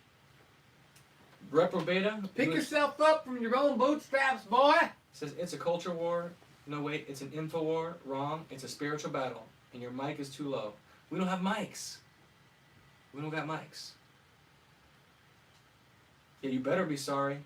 Oh, he's like, oh, never mind, my speakers were down. And I was gonna say, I've watched this playback before. And I was like, wow, you can hear this very well. I was about to say that it might be your Obama phone or Obama speakers, my friend. Yeah, he's got the iPhone 11 Plus X5 trilogy. It works pretty well. It's not bad. I've got the iPhone 2.5. 2 days. Are you Superman? I don't know, dude. Like, I'm telling you, like, everyone kept... It was weird. As soon as I got into the hospital, I didn't take any morphine or any pain medication. I just wanted ice because I knew, logically, I need to get the swelling down. And they were being a little relaxed about it, even though they told me I could see my foot was going white. So I just got as many ice bags, didn't take pain pills. His Indian name is Whitefoot. Yeah. And then for the next, 48 hours while I was in there, they would always just come in and kind of shake their head. Like, the doctor's like, man, I was expecting to see your foot all mangled. And so, yeah, it was a trip. They were tripping out. I was tripping out. It couldn't have ended up any better considering what it was. I mean, obviously, it'd be better not to get run over. But, c'est la vie. Do you know the hymn of the Republic? I don't. Jordan Peterson was a starting point for me. He has good points, just too intellectual. Why would anyone listen to a Canadian? It's a good point, Matt. Well, that wasn't my foot. It ran the back of the thigh, went down the back of my knee, and then came down my calf, shin area. But when I got to the hospital, I had no blood flow at my foot. So I was getting what they call compartment syndrome, where you start bleeding internally because there was no break. It was just swelling inside. So it can cut off circulation just from all the tissue swelling up. So I couldn't feel my toe. It was turning white. They were all, I could see the nurses kind of panicking, like, oh, we got to get him to the ER. And, but yeah, it worked out. I got my legs. I always find it funny when, like, Canadians move to America, and then they talk trash about it, and they talk about how great Canada is. Like, oh, well, Canada, and they're here trying to change stuff. It's like, why are you here, bro? Exactly. If Canada was as great as you say it would be, you would be there. Yeah. You're here. Their healthcare system is supposedly better because it's Like, socialist. dude, you sound insane, bro. Why and who are you to come from another country and tell us how to run our country? Exactly. Like, there's nothing, like, get the hell out of here. That's like moving into somebody's house, rearranging the furniture, sleeping with his wife, and then telling him, I feel a little hostility in the air. Like, I couldn't imagine being born and raised in America as an American, moving to Canada, and then being like, hey guys, we need to change this and this, and America, we have. It's like, dude, take a seat. Exactly. You look nuts. Grab a chair, take a seat, shut your mouth, make some sandwiches. It's amazing. They're like, oh yeah, America's so free and so awesome that I can come here arrogantly and try to change it. That's how great America is. Exactly. Everybody and their mama wants to come here. White people are racist, but they all want to live next to white people. And then when white people gentrify an area, they all want to follow them there too. It's like that's why it's a lie. It's a setup. They just want to destroy you. It's all control, man. That's it. That ego that runs them is going to come up with 1,000,001 excuses to try and get you to listen to it and believe it. There's no way that if you're a person of God and you seek to have control, it's an oxymoron. Only Satan wants control. God is free. Exactly. It doesn't impose. It's not willful. It just allows things to be, and it's about freedom. That's it. Yeah. God is. He's a father. He's the best father in the world, and he will let you fall down and scrape your knee. He'll let you overdose on the streets. He'll let you drive off a cliff. He'll let you destroy yourself. But he doesn't turn his back on you. We turn our back on God. Who's we? Anyone who's in the fallen state. I'm kidding. Dude, I lost the cap for this little. Queen Butterfly was asking what flavor you're smoking. It's crack flavor. Mickey said, I had that happen to my finger one time. I got it between a hydraulic jack and an anvil. It looked like a foam finger for a couple of days. Jesus. It's apple watermelon is the name. Apple watermelon. It's not bad. God, that would suck to smash your finger. I mean, I guess I got my leg smashed, but jeez. Let's see. It kind of sounds like female mentality that Trevor was saying about control. It is, but I mean, truly, it is not the woman's ego, it's Satan. But because, we came from God, and then God made woman from our rib, she's one step removed from God, and therefore one step closer to Satan. So he works on her a lot easier, and it seems amplified. So the best way to describe it is the female ego, but it really is Satan's ego. It just comes through real strong in a woman. Dog poop flavor vape like Frank Hassel. I've seen that before. They took like a fart spray. Really? Yeah, the liquid ass. And they put it in They someone's put it vape? in a vape, and then they dared a guy to do it, and he did it. Oh, God. Pew! You have crap in your lungs? No, thank you. Yeah, any girls in the chat? I know we have Catherine Payne. She hasn't called in her sister. Kathy! Yet. Come on, Kathy! Kathy. Chatty Kathy. San Joaquin, if you're free, reprobata. I saw you at church. Say no to crap. Exactly. Don't smoke crap. And if you guys need the number, It's 818-308-5559. there you go. Only thing, just try not to drop any F-bombs. It's a little cover song by somebody named Juicy Smouillet, cousin of Bubba. Goes like this. This is MAGA contract. Everybody's racist, yeah. This is MAGA contract. With everybody, This is MAGA contract. When everybody's racist, yeah. This is MAGA contract.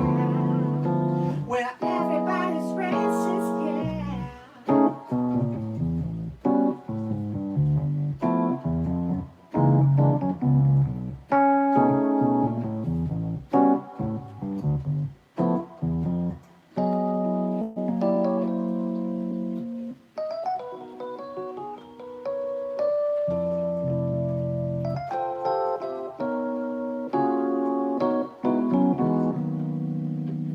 You know the song with it?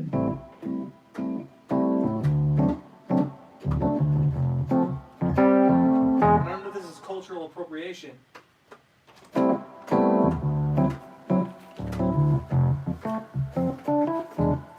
Oh yeah, we're jamming. I wanna jam it with you.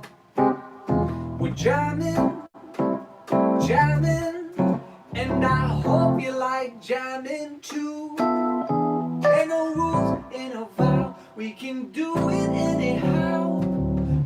I will see you through. 'Cause every day we pay the price with a little sacrifice. Jamming till the jamming is through. We're jamming.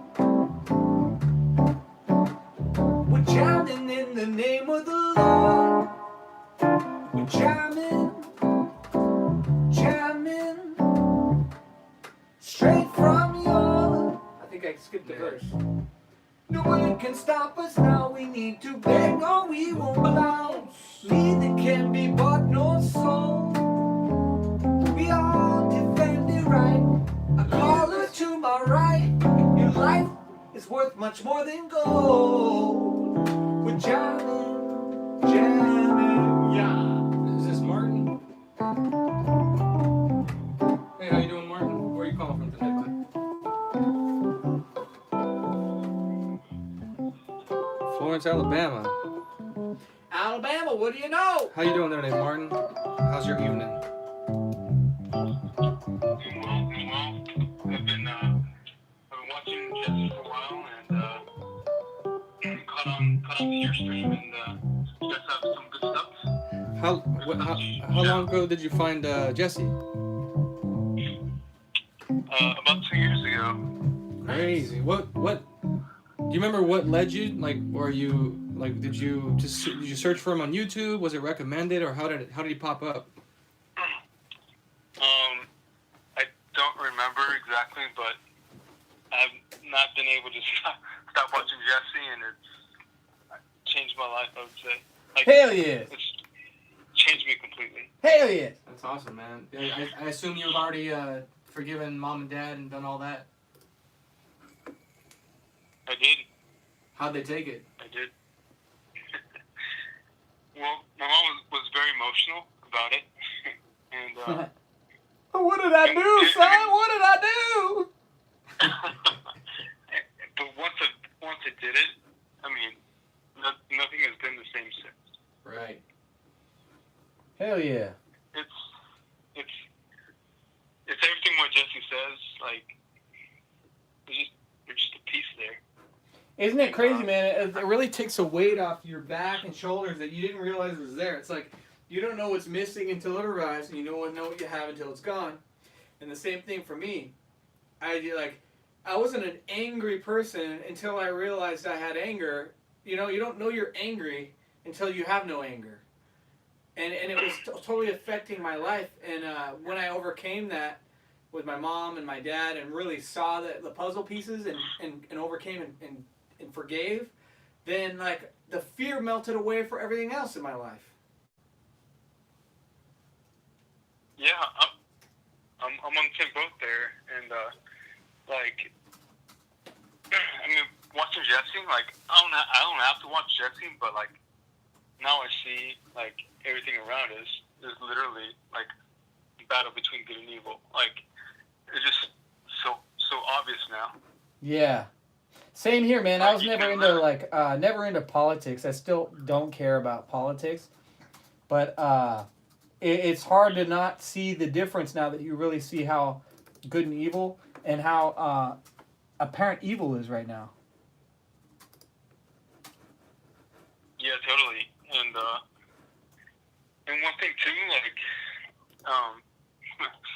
now I speak bluntly to my friends, and some of my friends don't take it too well.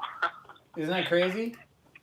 Did you also find out that these people that you thought were friends, did you lose a lot of? Well, did they all kind of just turn their backs on you once you started to wake up?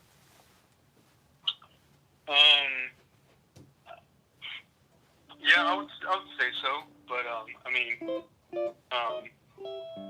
I've seen that more friends are less responsive to me now that I speak bluntly.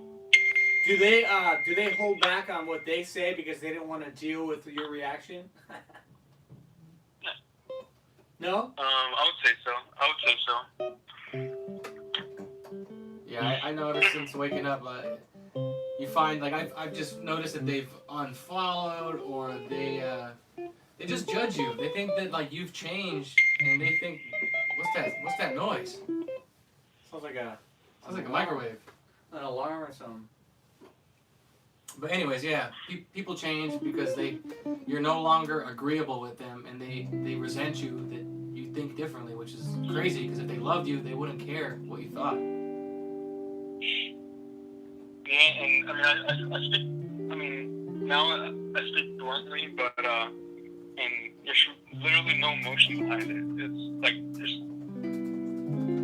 literally no emotion, and you speak the truth, and people just. I have a friend of mine that she just starts blowing up on me. It's hilarious. Are you closer to your parents now after forgiving them? I'd say that, like, as Jesse says, like, because I forgave my mom and dad, and because I've done so, like, it's not like they have become the children. Right. Isn't that funny? Yeah, it's so odd. I mean, like, I'm Mexican. You Mexican? And, like, I mean, you know, growing up, I thought I was Christian or Catholic, whatever, but I never really was, and my family never really was, but, like, it wasn't until, like, I deviated from my family and really became a Christian, then I saw how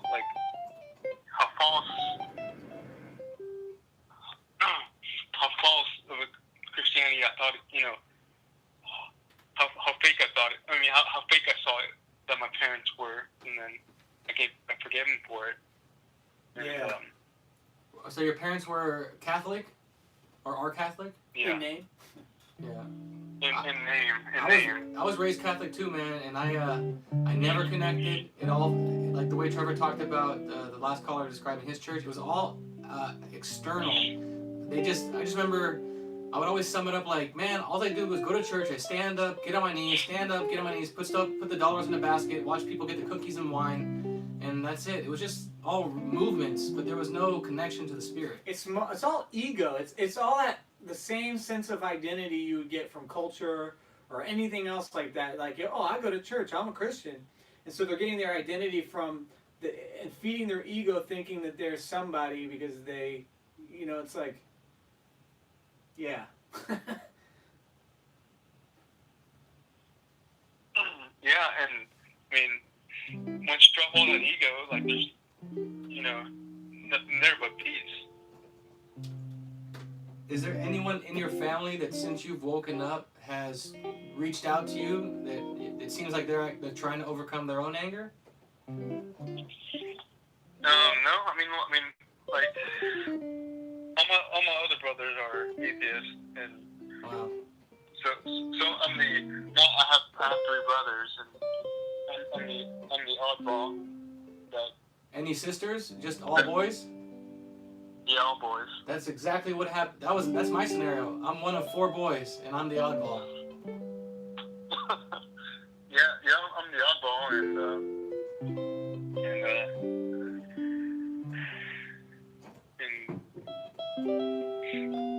I think it's true what Jesse says, how, like, you know, that God sets one aside. He does. Different from the rest. Everyone I met, I mean, Trevor's the one in his family, I'm the one in mine. Everybody at church that I've met is the only one in their family. It's pretty trippy. Yeah, agree.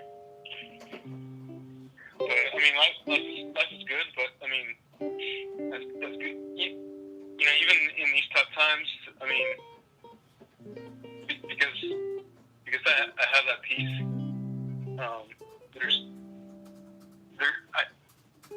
Just because I have that peace now, like, you know, the world could be falling apart, but yet, you know, life is amazing because you have that peace. Yeah, and you lack nothing. Yeah, no, it's I mean, it's hard to describe. I just, you know, like, you'll get it when you get it. Like, there's nothing. Man, I'm just happy, bro. Like, it's not a up, it's not a down, it's not even happy, really. It's just, I'm not disturbed. It's like if my soul was a glass of water, it's perfectly still. There are no vibrations in the water. It is flat, and the world might be shaking or moving around me, but that water is undisturbed. Well, is the world that's moving around you round or flat? It's flat. Oh. Yeah, that's the way I would describe it too. I mean, nothing gets me down,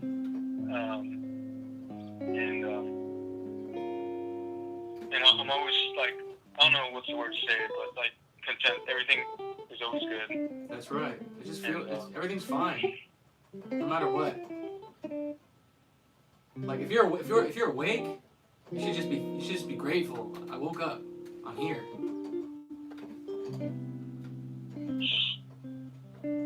Yeah, I agree. And and the world's getting crazy out there. Now we have all this censorship going on, and it's just, I mean, all we can do is just, stand up for what is right and live up, live up to be, Christ-like at this point. That's all we can do. And Yeah. I mean, and that's what Christ did, right? I mean, he spoke the truth, and he was hated for it. Yeah, it's like Trevor's example of being at zero, like a stopwatch. That if you live by the clock and you keep track of time, 1 second, 2 seconds, you now have a past. But if you think of yourself as a stopwatch and you only stay at zero, then you're always in the present moment. And just always be grateful, always be in that moment, and that's it. And like that's the ticket. You don't think about the previous moment, you don't think about the one upcoming. You just stay in the moment, and it will work itself out in the right way. Yeah. But that's pretty much it, guys. Just wanted to, chat with you real quick, and I think you guys are doing a great job by speaking the truth. Appreciate it, man. Thanks for calling, and hit us on Instagram, man. We'll stay in touch, and think it's an important time, man. We should be, talking and whatever, like especially for me in LA, like there's not that many people. I've pretty much lost 95% of all the people I've known, but it's not because I turn my back on them. It's because people don't like what I say, or how dare you? Yeah. So stay in touch. Like these are times for men to stay in touch, and women, but we gotta stick together. I mean, right? But I mean, like, and that's the thing. Like once you're doing right, and you wave that flag of being right with God. Yeah, that'll get rid of that evil baggage that you didn't know that was evil, because once the light shined on the lie, scatters the lie, and then brings upon others that see the message. That's right. Yeah, it is. That's right. Stay in the light, and if it goes dark, you just wait for the next reveal. Don't work from your ego. Yeah, well, take it easy, guys. You too, brother. Take care. Take it easy. Let's see. Marty's having bad thoughts. He's angry all the time, but everyone's telling him the same thing. Go forgive your mom. You know the deal, Marty. Either forgive or you're gonna suffer. And it's a terrible way to live. Primal Bear says, I think my mom is okay with men sacrificing themselves, but as a little boy, I was like, do I have to suffer too? Trevor, that bass line on the dog song was amazing. Oh, I appreciate it. Says Red Bro. All thoughts are bad thoughts. Yeah, especially the THOT thoughts. But any other callers? We got an open line. See if we get any new ones. Rest my head with guilty places. I'm always sticking my nose where it don't belong. The world is blowing me around like a freaking tornado. And I keep putting my damn foot in my mouth, putting my damn foot in my mouth, yeah. And I wanna know is where the hell I belong. I forgot how it goes. It's a dog. It's a doggy dog world. It's a doggy dog world. It's a doggy dog world. I keep getting born.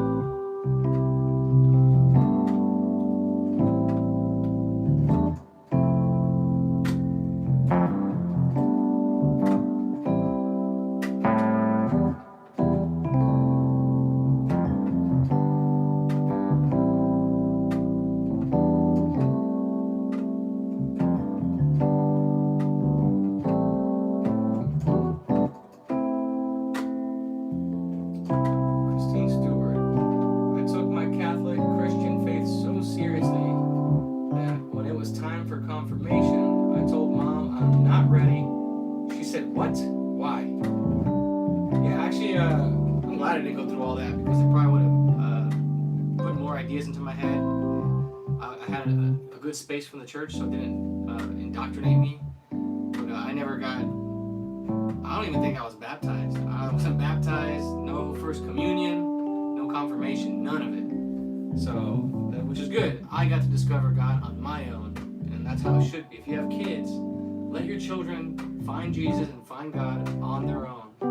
You just walk beside them and keep an eye and answer questions if they have questions, but don't impose. They have to find it themselves.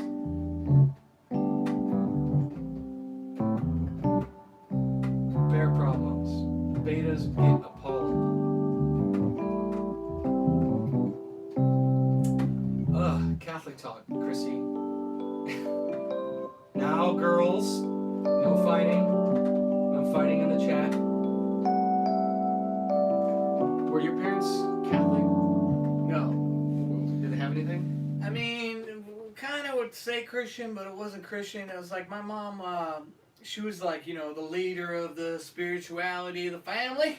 She was really into something called Self-Realization Fellowship, which comes from like India. It's a church of all religions. And there's this guy named Paramahansa Yogananda, right? She had this big Indian guy on our wall. Every time my friends come over, they're like, "Who's that lady? Yogananda. Who's that lady?" And I asked the guy, and I don't know. I always thought it was kind of, you know. But I think that some of the philosophies were pretty like pretty like solid, but it wasn't. It's not just like about the order of life, you know, and that's what really woke me up to see is that order, because obviously my family wasn't the best way. It was very dysfunctional in a lot of ways. So whatever religion it wasn't working. Yeah. So wait, There's another intellectual thing, you know. it was like the yoga meditative stuff kind of. Yeah. It's called Self-Realization Fellowship. Did she ever have a Bible in the house and try to quote scripture? Not like that. No. But I mean, there was a Bible, but it wasn't. It was still just the Bible, right? She was Christian Bible. And she would try and teach you guys. Yeah, we would go to church. She wasn't like a scriptural person. She would be like, "Isn't this cool?" and share. But it wasn't. That's what I'm saying. It wasn't Formal. It wasn't like a typical religious house. You know, it was just Did like your dad care? spiritual and meditating. My dad, I mean, I could tell he was forced. Like if he didn't act like he cared, he would get hell. So he just You went know, along with it. yeah, exactly. He just went along out of fear. Like, don't scold me. Crazy. You know, I was Catholic because my dad's side is Irish Catholic. On that side, it's Norwegian German blood, but they have also Irish in there. So the Irish Catholic, we went to an Irish Catholic church, and then my mom is from Salvador, so there's that Spaniard, Central American Catholic. So they got along with that. Oh, I thought that was you, Marty. I just saw Missouri, so I was like, it's got to be Marty again. I was going to just say, well, let's wait for another caller. Silver, welcome back. The chakra unlocker spirituality. Yeah. Girls love crystals and crap. Like, there's a crystal shop by church, and it's just all women that go in there. And if you do see a guy, he's that kind of guy. We were one bad dream away from dancing and handling snakes. Oh, man. I can smell a Baptist a mile away. Baptists are the ones that sing and get all loud. From what I've seen. Matt didn't see public school till he was 13. Well, you got lucky, man. If you have kids, Trevor, are you going to put them into public school? Hell no! That's right. Imagine like trying to raise your kids right. You know, you're doing a great job, and then you send them to school, and they just undo everything. You just brainwash your kids. Hell no.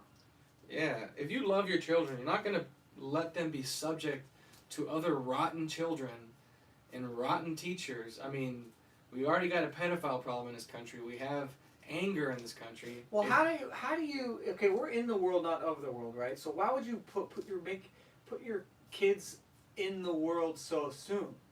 You know, like you gotta let them grow into themselves, get to know themselves, You know, have them observe what's right before you introduce them into what's wrong, so that they can see the difference.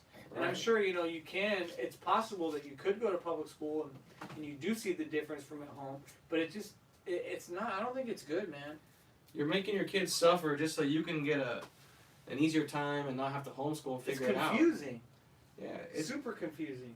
Looking back, it did nothing. Like I would try to justify, like, well, I got to meet a lot of friends, and yeah, I met some people, but it was nothing but a headache. From? I don't know. Who's that lady? Who that? Who there? Who's this? It's Marty. It's all good, Marty. We might just end it with you tonight. Yeah, I just wanted to ask if Trevor had ever done Deacon Blues. Done what? Deacon Jones? Deacon Blues. No. I don't know what that is. Okay. Yeah, because I've repetitively put the request in on the chat and never got a response. What's Deacon And Blues? so I didn't know. Yeah, Deacon Blue. Is that a I think it's by. Deacon Blue or Deacon Blues? I think it might be Deacon Blue. I'm not sure. Oh, it's an artist? No, it's actually a song. Oh, I don't know. I don't know. That sounds. Never heard of it. Did they play, is this a song they played in Goldfish Team 1? You know what? I don't know. I don't know anything about that fancy video game stuff you guys know about, but it's the one where it says something like, "Time to check the saxophone. I know it just what I do. I drink Scotch whiskey all night long. Oh, that They one! call me." You know that song? No. I was just wondering if you knew that song, because I was like, I think he could do that really well on that keyboard, but I didn't know. Never heard of it. So If you know some soulful songs like Stevie Wonder, there's a better chance Trevor like might it. play it. But I mean, if I knew the song, I'd try it, but I've never heard it. I guess I gotta check it out. Deacon Jones? Deacon Blue. Oh yeah, Deacon Blue. Deacon Jones is like a pastor or something. Yeah, I think you would do a really good job at that song. I think your voice is made for it, and I think your keyboard skills are made for it also. I'll have to check it out. So Marty, Yeah, go ahead. you said you're mad all the time. Do you want to stay mad for the rest of your life? Yeah, I actually do. Why? Because I feel better when I'm mad. That's You know weird. what I mean? Like, well, you don't know what I mean, but I feel comfortable when I'm mad, and when I'm uncomfortable also. You know, like when it's raining really hard, the first thing I want to do is go outside and stand in it so I can feel uncomfortable. And so I feel like I'm divulging way too much on the podcast here, but that's me. I think I I know feel what you way mean better. when you say that you feel better when you're mad. I think what it is you're probably like kind of numb, right? So when you feel mad, you feel something. And so just feeling anything is better than feeling nothing, right? You're correct about that. But well, you don't know what you're missing until it arrives. And so you're only comparing what you know. That there's things you don't know that you don't know. And if you do, like having that peace where you're unafraid, and because I remember feeling that way too. There was some sort of like feeling I would get out of being angry, or like saying something to my family or something when they pissed me off, and I felt like somebody. I felt like, yeah, I got you, zing. But I now looking back, it's like the way I feel now about life is like it's a feeling of no feeling, and it's just like it's just a content, like all is well. Yeah, you can never have a bad day again if you deal with your parents. No bad days. You know, and I know the feeling that you're used to it. I used to think I liked it too, but you don't like it, you know? It's not comfortable. It sucks. No, it does suck, but the problem is that I've felt it my entire life.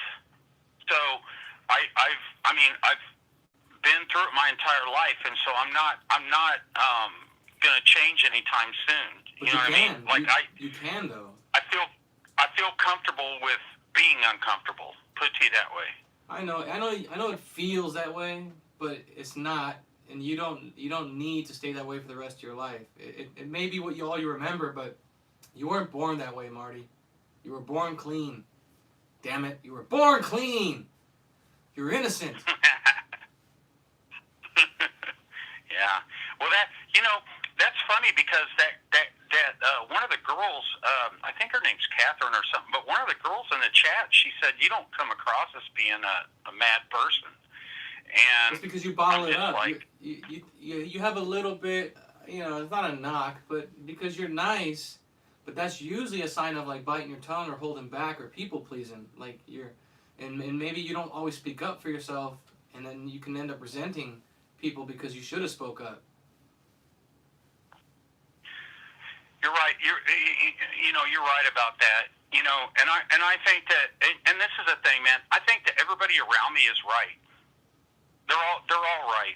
I mean, my sister was telling me yesterday. I was pissed off at one of her friends, and she was telling me yesterday. She goes, "You're overreacting," and I was just like, "You're right."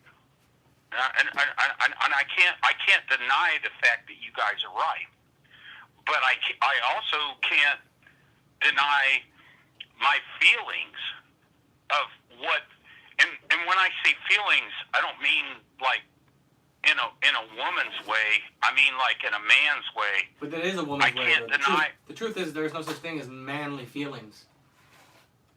I know you want to say that because it does make it easier. It's just like a woman doesn't want to admit that she has that the ego that we call the female ego is that exists in her. So they try and say, well, it's something else, but you gotta be brutally honest with yourself that, yeah, you know what, I do act like a woman. But if you enjoy it and you like it, man, then suffer. Shit. Yeah. Keep on suffering.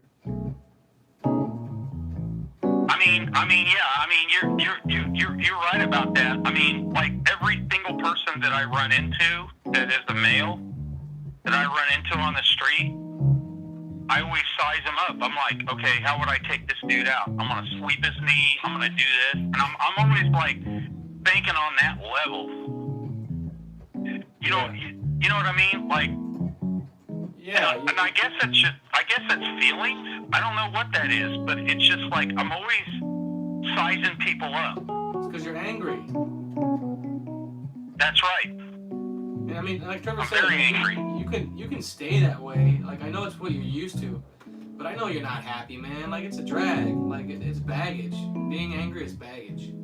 In the end, it's just tired. It's exhausting. It's the best word. Baggage ain't free anymore. It costs you how many cents does it cost per bag now when you go? 10 cents per baggage. 10 cents a bag, bro. It's just exhausting, man. Like, but I mean, when you're finally fully exhausted, then maybe you'll go deal with mom. But just know that, hey, you know the way. Don't forget that you're angry. Don't make excuses for it. Better that you just say, yeah, I'm angry and I'm not dealing with it, than come up with an excuse why it's a good thing. Just acknowledge it. Like, yeah, I shouldn't be, but I am, and I don't want to deal with it right now. But don't you think that in a sense it could be beneficial? Never. I mean, really, you don't think anger, because there was a song, I think it was by PIL, Public Image Limited, where he said anger is an energy. But you don't think that anger can actually be a good thing? Never. No way. It comes from evil. Anger is evil. A man can stand up and defend himself. I raise my voice at some beta woman and her husband who try to give me crap about not wearing a mask, but my heart wasn't stirred. I didn't feel anything. It You was know like why? a flat line. Anger, if you're thinking about like fighting or something, it's like anger, having emotions and being angry uses up like so much more energy than not being angry. If you're still and you have no anger, you got energy. But if you notice when you get upset, all of a sudden you start breathing heavier, your adrenaline starts going up. It's just pulling your energy away. So it's like if two people are fighting or whatever, and one guy is a trained fighter who knows how to fight and is not angry, and the other person, even if he's a trained fighter, knows how to fight but is angry, I'll put I bet on the guy that's not angry. Yeah, the way you say you've been comfortable with this thing, Marty, and I know that because we've all had this spirit in us. Some of us are overcome it. But that thing, I know you've seen the movie Aliens. That spirit is just like that little that face grabber alien. It puts a spirit inside of you, and it lives in there, and you feed it every time you judge, every time you hate, every time you get angry. You're feeding that spirit, and it gets stronger and stronger to the point where you can't tell the difference between you and the spirit. But it is not you. It never was you. It's never going to be you. And if you don't get rid of it and you don't face it, it will destroy you. Yeah, that's interesting. I mean, I think I told you, but I love that scene in Taxi Driver where De Niro goes and talks to Peter Boyle outside that diner, and he tells him he's been having some bad thoughts, and Peter Boyle tries to help him out and stuff like that. But I don't know what it is, man. But like I said, man, I feel it. I just feel it, and I see it, and I see the garbage, and I see the trash, and I see the way people are behaving, and I see just the nastiness on the streets, and I just want to like freaking snap. But I'm don't get me wrong. I'm not saying right here on the phone that I'm gonna do anything. I'm just saying that you get fed up with it. Yeah, but you don't have to. And you just feel like you've got to like just do something. You know how many people are in prison because they got fed up with something? That's the spirit. And one day, you can't say never. That spirit could make you a killer one day. It could put you away for life because you're not in control. None of us are. You either serve God or you serve the devil. And right now, I mean, at least you're honest enough with yourself that you can admit you got the anger. But you don't fool yourself for 1 second thinking that you can control it. It's gonna overtake you, and it will likely destroy you if you don't deal with it. Because right now you're a ticking time bomb. No, I'm not. Ticking time bomb. Ticking time bomb. You need to learn Deacon Blues. I'm telling you, you'll love that song when you hear it. I'll try and look it up once we're off the stream. But I mean, yeah, dude, I think that song is tailored toward Trevor. Yeah. Well, did you have any other last questions for us, brother? No. I want to get a white beater, and Richie, you look good. It's awesome that you have a really cool beard, and I love your glasses, and I love your little that tattoo you have around your arm. It looks like a Native American thing. Do those come in men's sizes? Yep, I got them in a large men's. Thanks, Marty. And no matter what, Marty, like, doesn't matter if you don't want to deal with it. Our door's always open. We're never gonna turn our back on you. You're a brother, but I can only recommend it. Deal with Mama. Yeah, you know what, man? I appreciate your help. Just like my other buddy that is working with Trevor. That I don't know. I appreciate everybody's help. So it's good, and I'm just trying to keep level. Trying to keep it all level, and and I appreciate you guys helping me. So Anytime, bud. thank you. Anytime. All Thanks, right, Marty. man. I'll talk at you guys later. Okay. All right. Be well. Alrighty. Bye. Don't be a ticking time bomb. Trevor's hat looks like a hip. Don't be Indiana a Jones. ticking time bomb. Don't be a ticking time bomb. How's it go?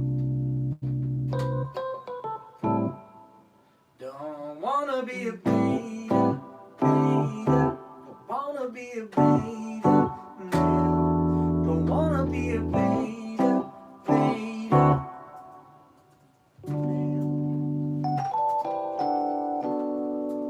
Well, I think we got a new one here I haven't seen before. Atkins, free will. We're gonna wrap it up, but if you want to ask that question, Atkins, now is your chance, my friend. I don't know if you're a girl or a boy. Always wrap it up. Always wrap it up. Always wrap it up.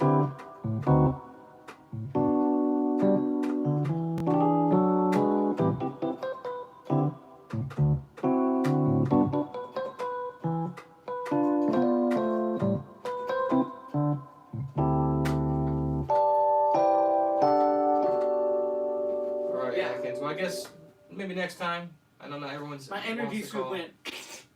So, any closing statements for what is it, Tuesday? Given we're coming up on 4th of July, White History Happy Month. White History Month, man. Happy 4th of July. Yeah. Send Trevor a message through Instagram if you want to get the song to repost. Yeah, I'll send you the Dropbox link with the file to the video or the song. I'm gonna upload the song to SoundCloud either tonight or tomorrow. Yeah, and then keep an eye out for the new single, It's Okay to Be White. That's the one I'm talking about. Oh, okay. What about the other one, the original? Yeah, that one I believe it's already up on my channel. It's already there. It's called White History Month official song. Yeah, he's got. I think you have a couple different versions of videos you posted with Stepbrother and cuts. Yeah, but there's one main one I uploaded on YouTube last year. What was that? Catherine said, Richie, Chrissy and I were talking about it before your show, and she said your exact words. Amazing. Yeah. Slap Weasel wants me to please tell Trevor that Slap Weasel gives him a fist bump. This is for you, Slap Weasel. Pow! Pow! All right, man. Well, yeah. Happy White History Month. It's right around the corner. Happy 4th of July. Hopefully you guys can celebrate it, not like us here in California where they took it away. But, you know, don't be angry. Marty, we love you. Suffer if you want to be angry. But our door is always open. Have a good night, everybody. Be well. It's not their back door. It's not my back door. Stay out my back door.